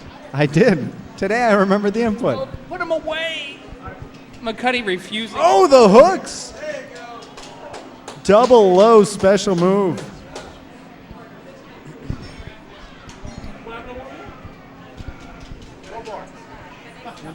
It's in you.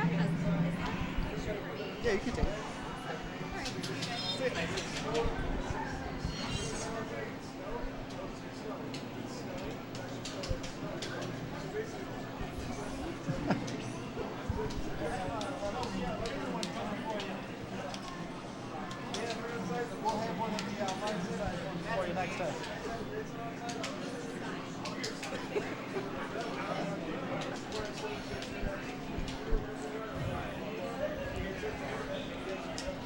So great to catch up with the actors. We spent so much time with the actors working on Dark Presence and Conquering Light.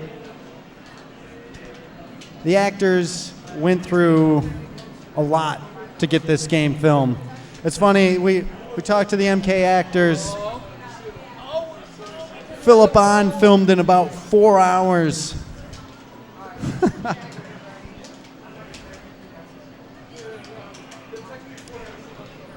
Not the 4 years that it took us to film. But there's a lot of things we were figuring out. Oh, no. Big combo.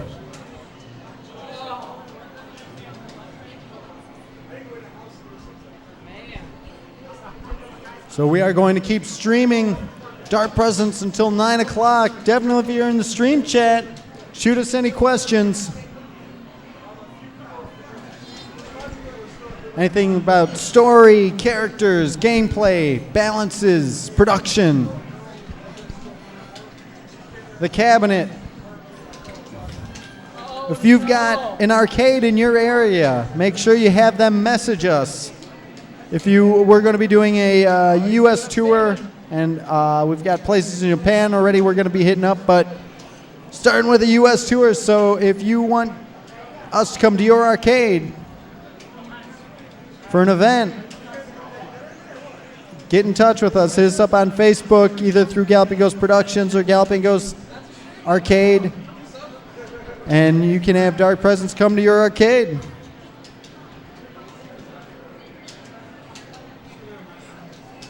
See you, man. Oh, he's got rage. Oh, McCuddy! Now, I don't dare say that Kincaid need nerves, because when I say somebody needs nerves, my play style gets attacked, I'm downplayed as a tester. It's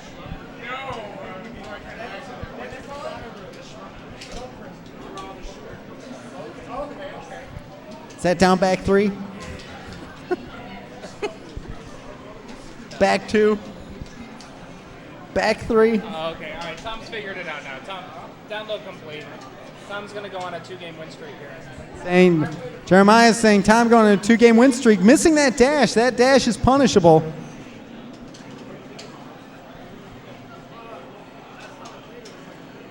Double low. Is Tom going to give it all away? Wall bounce! A wall bounce! No! In a spin, leaves him standing. That's punishable. That overhead is punishable. He is off to such a good start. Now, I'm not saying Kincaid needs some nerves, but McCuddy says he needs it. He needs it. Chris, should we make Kincaid worse? What's your thoughts on that? Is Kincaid too strong? Kincaid will never be too strong. Well, is he, in the fact, Is he fair? is he being Kincaid the way he is, does he give anyone else a chance of winning? Kincaid just wants to win. Kincaid does that, but isn't it an unfair fight when you have to keep in mind? Maybe it's unfair when Waffles is playing. Uh-oh. That's true. That is true. You know, well, you have 8 playable characters here. Tom just dropped the game winner. There's many more rivalries within Galapagos Productions. I've seen Jeremiah attack Waffles personally. Just as far as gameplay and true skill.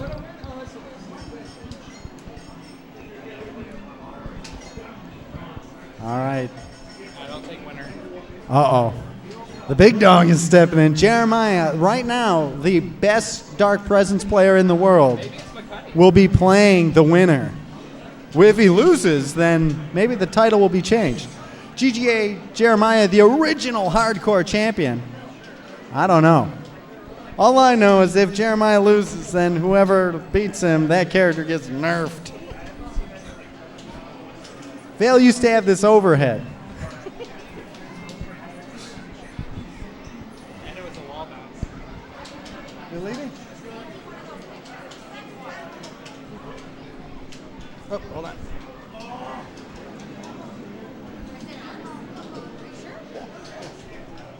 Do you want the big one?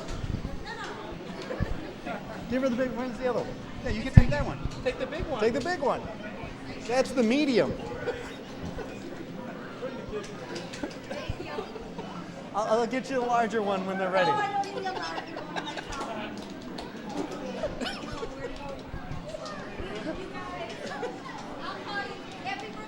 Thank you.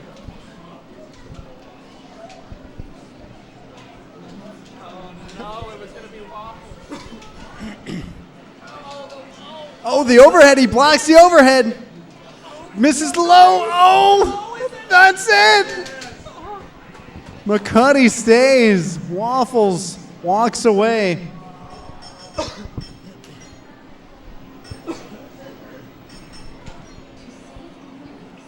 Uh-oh.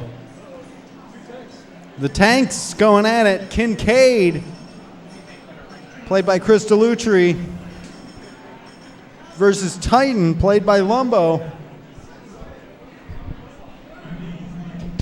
Fighting in Mind Masters. This is the last boss's stage. In front of the Road to Nowhere. Using those hooks. Overhead. Oh. Building up so much meter. Kincaid, when he throws out those hooks, gets meter. Draws them back in. That move had changed. Originally, it was just supposed to be a hit from long distance, but it turned into a spacing dynamic. Oh, Kincaid has a hit of armor there. Kincaid enraged, though, or Titan has a hit of armor there, should say. Using that shoulder charge. For what's supposed to be the 2 slow characters, I don't know, they're moving. McCuddy! Tom. Hyped for the McCuddy win. It's almost guaranteeing Kincaid nerfs on Monday. They were already on the list of things to do. Titan getting that laugh in. Again, multiple ways to play Titan. Some Titan players use the laugh and try to build that meter up and get in a rage. Oh, the disrespect doing the laugh at point blank range. Now, that where he hops and advances, he's got armor on that. And he can keep doing it as long as his meter is still going down. Each time he uses it, his meter goes down a little more.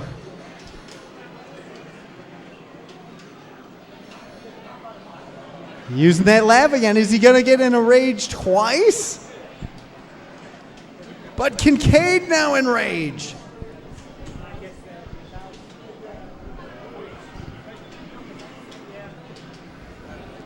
That's the rage move. You can see the streaks, the red streaks that follow those moves. That means that that move is punishable.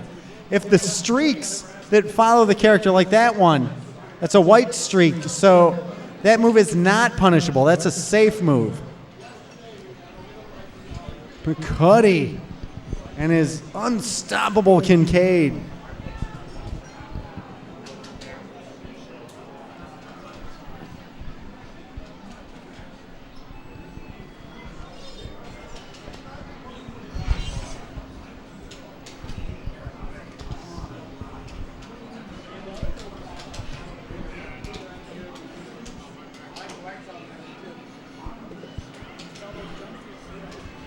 We will definitely make sure, like the stuff like character locks, as you're able to reselect the characters, winner will have first option at getting their character if you're going to be playing versus. The ladder is intact. We haven't seen anybody play the ladder yet, but it goes through all the characters all the way up to the final boss. You're seeing some high-level play here. Again, Jeremiah.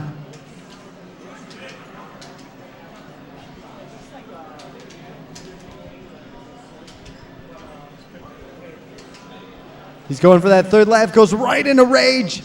Instantly starts throwing that rage move. Wow.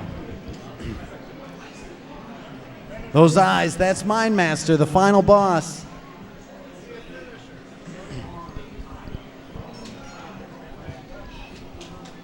We had just put a new build on the cabinet right before he came over. It actually looks like it broke the finishing moves. We will release a finishing move this week.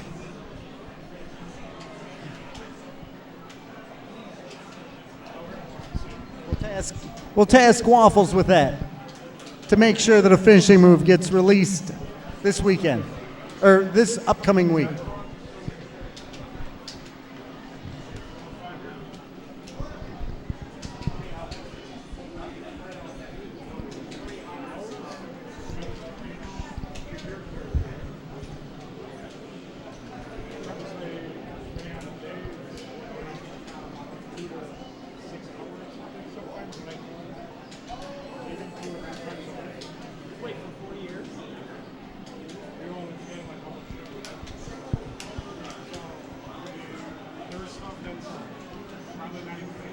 Going back through some of the comments on Facebook. Sorry, I only had a Twitch up. We'll answer some of these questions. Shout outs to Rob. Thank you for joining us.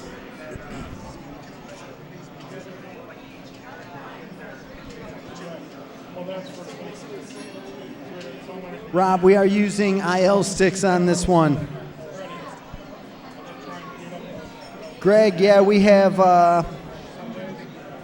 that is my car in the background, the Camaro in Trenton Stage. We've had, throughout there's a lot of little hidden things and little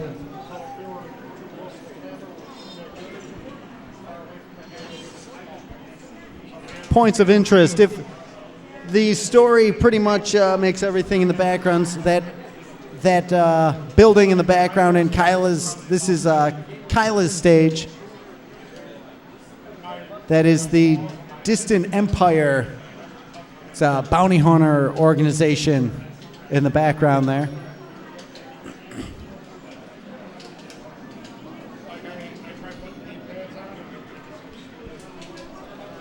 Red Sector, thank you so much. Thank you for joining us. saying game looking good, long time coming. It really has been. Thank you so much for that. It's been a long process. We've had so many people that have stuck with us, and huge shout outs to all the guys that I work with, because they've put so much time and effort into this game, and could not have done it without them. Jeremiah Smith, who's been with me with productions since, it's been 14 years. No, it's been more than that, hasn't it? Since 2005. Yes, 14 years.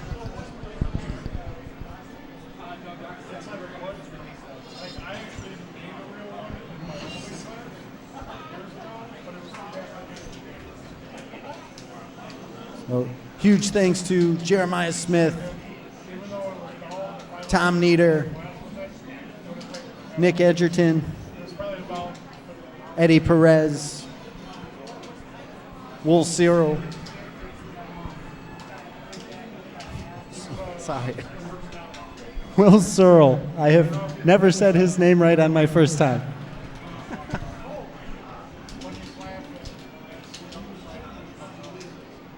Sam Gates, Brandon Diaz, Phil Diaz, 3D Mike, Milo, Lumbo, Andrea, Linda, Nick, Stan,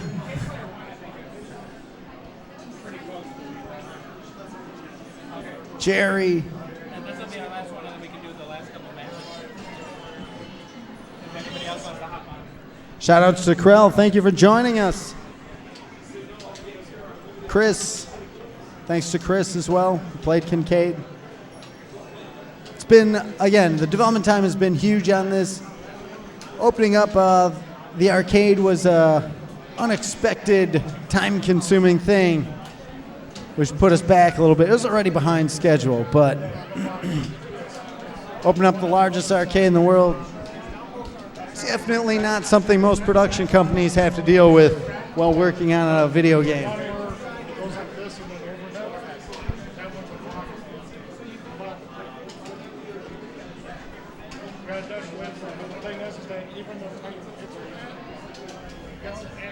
You know, I do have to say huge thanks to Will Cyril, who, when we had come back from New Jersey GamerCon long ago, he spearheaded taking over the programming, and that was really a huge key turning point in getting this thing back on track. Who's up next? You want to have Chris and Randy play, and can you coach them a little bit? Yeah. All right, you want to play some more? Randy, stepping back up. Chris Plackey, your Gamer of the Year, stepping back up. Yeah, I'll be right back. All right.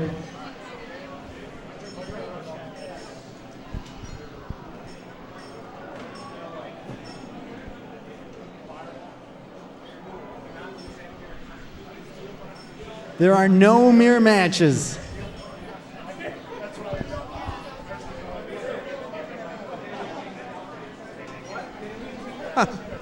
Krell asking, when can I get this in MAME? Oh.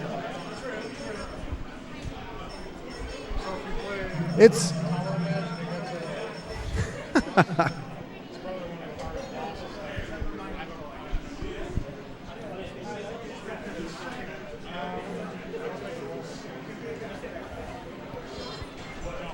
You know, if we see this on the little Supreme Galloping Ghost cabinet coming in from China, that'll be really disheartening. As soon as we start seeing Dark Presence show up on the Supreme Galloping Ghost MAME cabinet that from China, yeah, those have been floating around for a year or so. Fightcade support. MAME was always meant to be as a way of preserving arcade games. We've got this one preserved. We've got it all saved. It'll never disappear. We'll make sure that it's safe. 20 years from now, the guys who work on MAME are so good at what they do. I'm sure, with or without our support, it'll eventually get on MAME. Hopefully, we can ask them to not put it on MAME for a while. We're trying to get arcades out there again, and we want to try to provide reassurance to other arcade developers that it's safe to put an arcade game out in 2019. We've helped 29 arcades open since we've opened. And new arcade games are kind of the last missing piece of the puzzle that could possibly help arcades come back. So putting out games, there's so much concern that is it just worth putting it out on console and making that money. I think arcades can make a comeback if they have exclusive content, which is what made arcades great back in the day. So we're seeing Vampirial, as played by Randy Candy, versus Vale, played by Chris Plackey.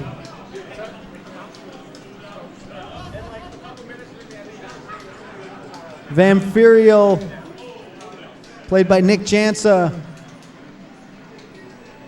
who was taught Kempo Karate by none other than Master Bill Powell.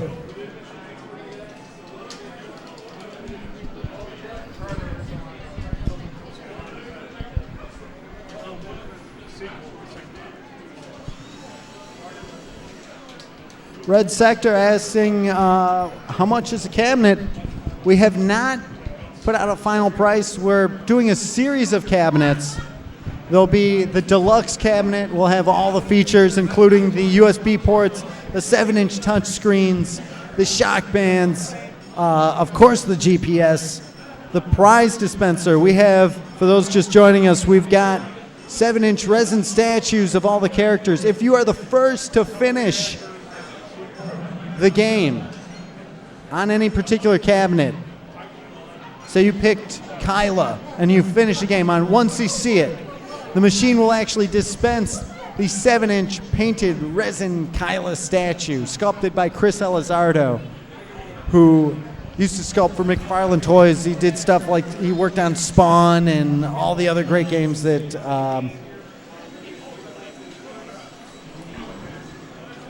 McFarlane Toys had put out. Again, huge thanks to Ken Coy and Denise Roberts, who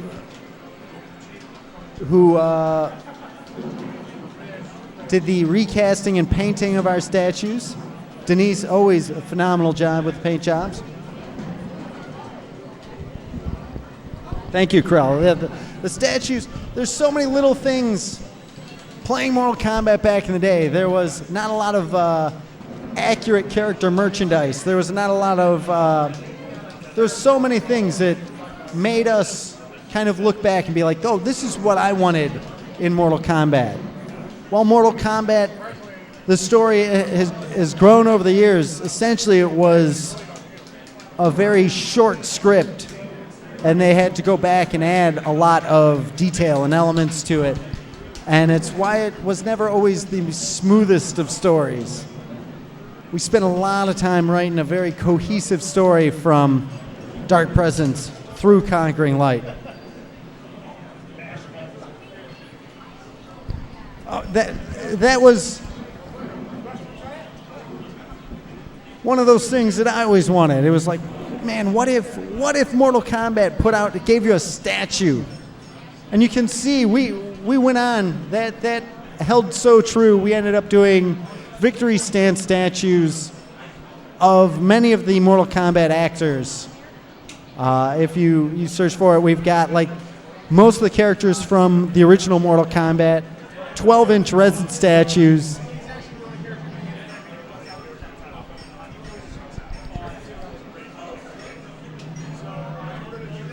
Will the statues ever be made for sale? What about Dark Presence t-shirts? We do have Dark Presence t-shirts. We have new artwork from Nick Huddleston, who he did this amazing line of Mortal Kombat character artwork, and reached out to him and commissioned him. He's an artist you can commission. Look for him on Facebook. Hit me up. I'll put you in touch with him if you want. Fantastic artwork. If you go to our Instagram, look up Galloping Ghost Arcade on Instagram. You can see we've shown the Titan artwork and we've shown the Veil artwork. We're going to be showing more this week. So we will be showing a lot more Dark Presence starting this week.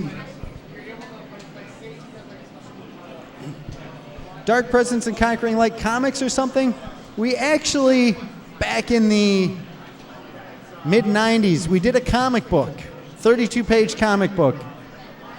Might have that redrawn. We had actually, this is the second filming of Dark Presence. The original comic book was of the original actors, so maybe we'll redo that comic book. That would be all right. We've been so fortunate to work with so many amazing artists like Vince Proce, who used to work for Midway. He did a lot of Mortal Kombat concept art.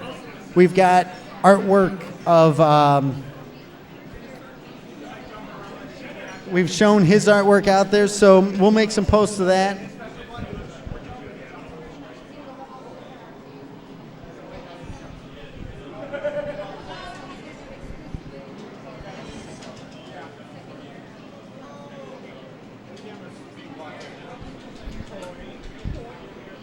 What's that?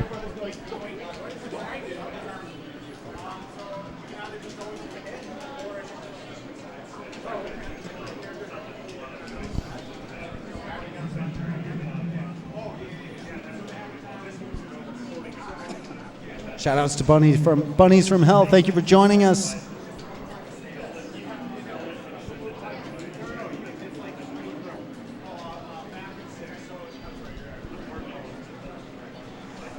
That was a quick combo. So players that are new to the game, if you just mash out like one of the attacks, you can find quick combos, which they're actual. You can do them by doing the actual movements. If it's like back 2, down forward 2 would be the actual combo. But if you just press too rapidly, a quick combo will come out. It's the same combo, but it does less damage. And that's a way that we allow people to find things and doesn't give an advantage to a casual player.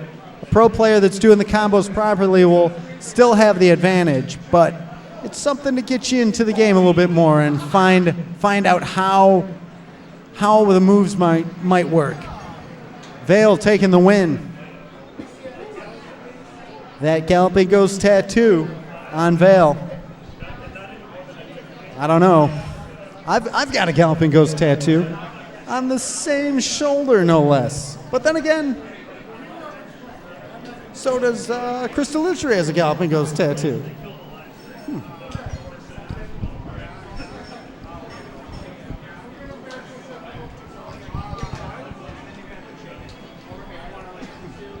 Tommy Waffles giving some strategies, going through Titan's Alley, Night Rain. There's a few levels that we don't have in. There's missing from this build. We've got inside the mansion. Ravana is on the first floor. Van Friel's on the second floor. Oh, that long overhead from Veil. There's that 50-50. He's got that forward 4 low starter.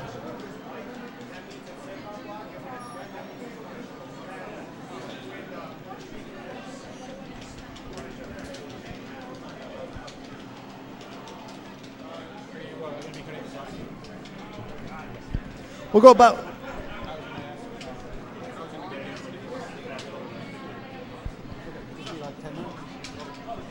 So we are going to go for another 10 minutes. We had a little bit of a late start watching some new players play it, finding some things. But we'll go another 10 minutes or so.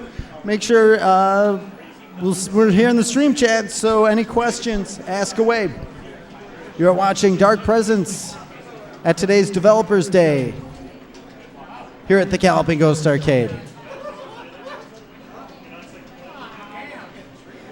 Dark Presence will be here playable until Monday morning. So play it all day tonight, all day tomorrow.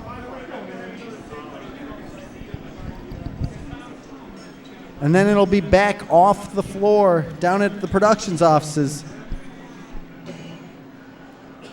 getting more fine tuning and more polish.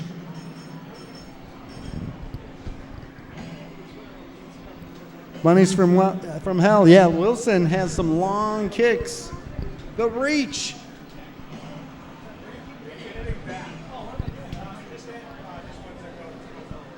It's almost like a 6-button Street Fighter layout, except the mid-kick button is gone, and that is moved to where the run button on Mortal Kombat would be. So you've got arm 1, block, arm 2, and on the next row buttons you got kick 1, and you have kick 2, and then you've got the special button. Special button is used for the rage mechanics and other instant kills and other moves like that.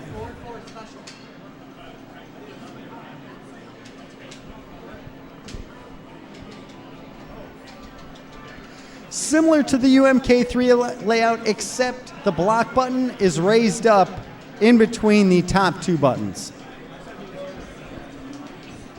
Play mechanic wise, we wanted to make something very unique. We didn't want to just carbon copy Mortal Kombat or Street Fighter. The different move sets for the left and right side really adds such a deep element. Even if you've got a player who's really good on one side, you can throw them on the other side. If they're not as well versed on the other side, then it totally changes the play strategy, and you're almost fighting for position. If you hit back 6, that's the grab. So you'll actually entangle the character and throw him on the other side of you, switching sides. Then you've got, there are breakers, so you can, if you're fast, you can stop from being thrown to the other side.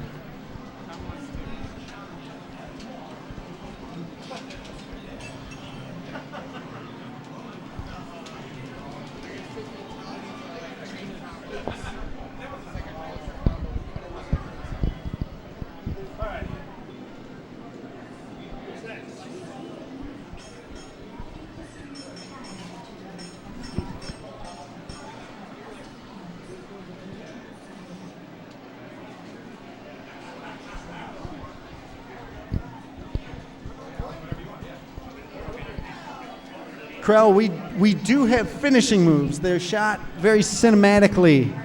Every actor filmed with every other actor, so we were able to add some variation to them. It didn't have to just be the exact same thing. We didn't want to go as gory as Mortal Kombat, so they did gore so well.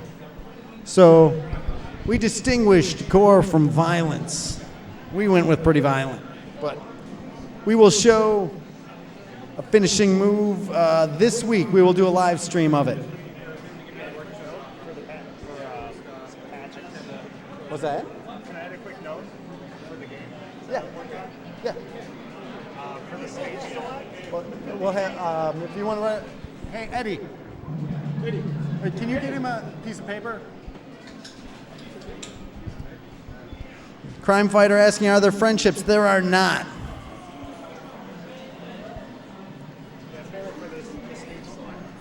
You want to just write them down? Yeah. Thanks, man.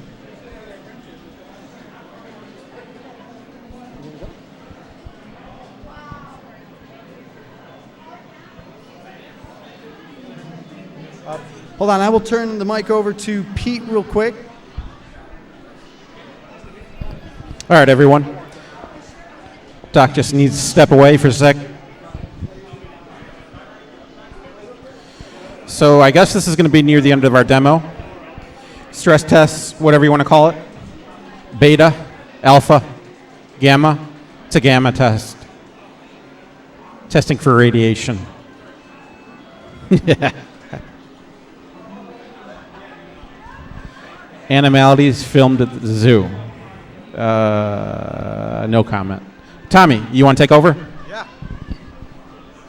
What's up, guys? This is Waffles here to answer all your questions in the stream chat. No animalities. No. They go to Brookfield Zoo for the animalities, right? Yeah, go to Brookfield Zoo. What? No, we got Jeremiah, you play Vampirial. Nudalities? I don't know. Did you film it? No. I'm gonna entertain the stream. You know a little more Vampirial. Vampirial, it's been said that he has the best kicks in the game. He does. The best filmed kicks in the game, filmed by Vampirial.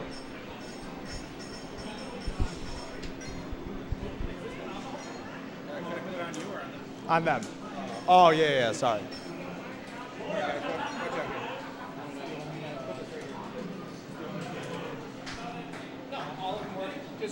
More fatals than Tattoo Assassins.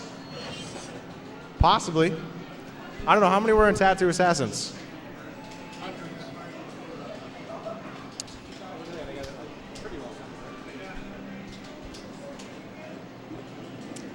No, we're a little more serious than farting a bunch of turkeys onto the screen.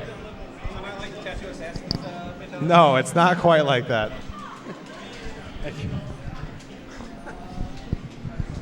More fatalities than Tattoo Assassins? No. Yeah, Tattooed Assassins says it might have been over 4,000. Is there any truth to the rumors that Dark Presence will have Tattoo Assassins guest characters? No. Shoutouts to DJ. Thank you for joining us.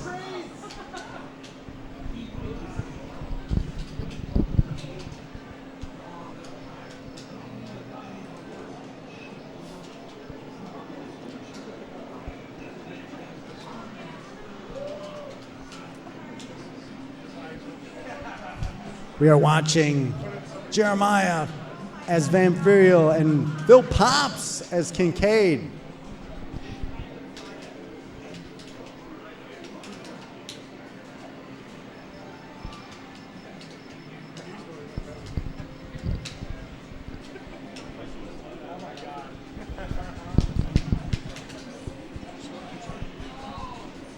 Oh, he was going for that instant kill. Used all his meter. That low starter.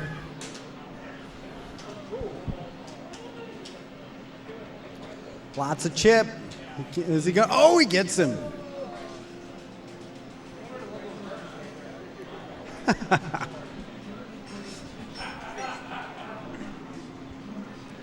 Are there any stage fatalities like the Pit and MK2? You know, we had actually discussed doing stage fatalities and ended up not being able to get those in. Are there grab throws? Yes, the back six is the back, and the special button is an entangle where the character will actually grab the other character and throw him on the other side. And if you press the attack button when you're doing that, you'll get a free hit. It's not a lot of damage. While you're grabbed, the other character can do a breaker. You can shrug the grab off.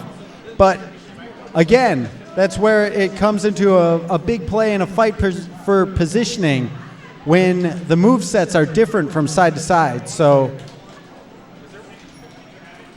the reach and the damage amounts, and they're somewhat similar, but they're definitely different. Some characters like Vale plays very different from left side to right side.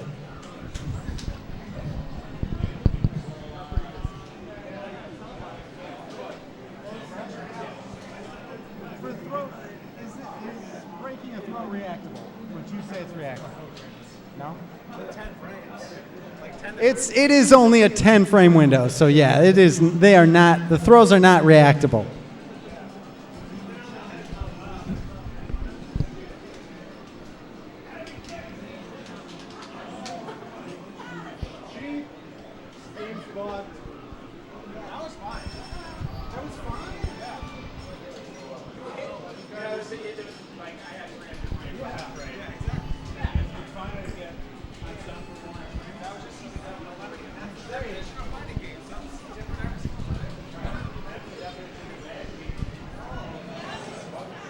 Ever come up with a new action for a character over 14 years and have to refilm? At this point, we've got extra footage. But what's that? Tournament edition? Ultimate? Ultimate? No. The move's not in this one. There's a few mechanics that you'll see in Conquering Light, the follow-up game.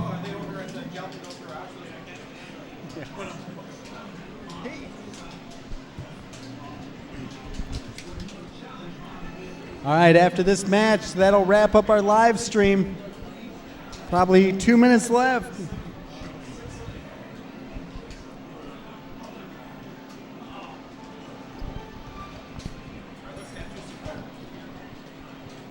No. How far along is Conquering Light? The game has been filmed. Moves have been picked, but it has not been green screened and it has not been. All right, Jeremiah insisting one more. That's an exception. The rules are exception.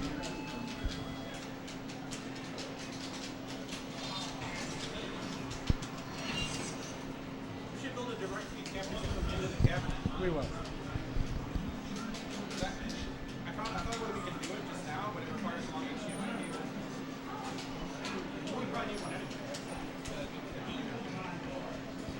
For the production models, like the ones that you sell. Totally. 100%. Jeremiah playing as Vampirial against Phil Pops and his Kincaid. Nick Jansa versus Chris Delutri.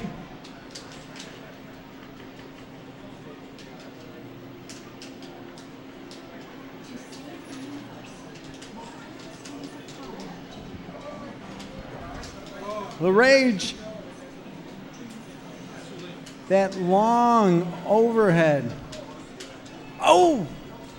Kincaid goes into rage, does his rage move. Good damage.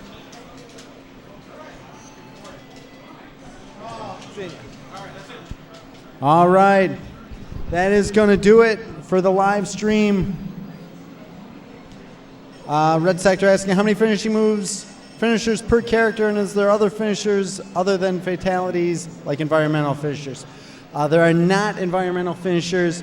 Each character has 3 finishing moves, and essentially A, B, and C, and they're linkable. So you can link A to B and B to C, or do A, B, and C. Are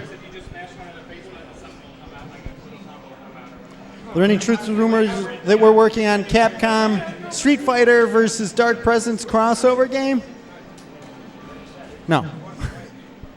That'd be cool. I could see us go against the Mortal Kombat guys. So that will wrap up Dark Presence Day. Again, huge thanks to the guys that I work with, Jeremiah Smith, Tom Nieder, Will Searle, Lumbo, Chris, everybody that filmed in the game, Sam Gates, and everybody else. Thank you all. Thank you all for staying with us all this time and supporting Dark Presence. We cannot wait to have the game done. We're hoping everybody's liking what they're seeing. It's coming soon. We're going to start really showing off a lot. We're going to show a finishing move this week. We're going to show some, we're going to put out some audio tracks.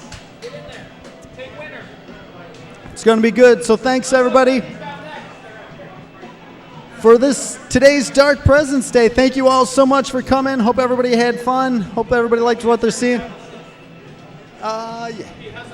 So thanks, everybody. This is Doc Mack from the Galloping Ghost Arcade. We hope to see you around the arcade soon. Thanks a lot, everybody. Thanks, Real Hammer Billy Lee. Thank you, Krell. See you Monday.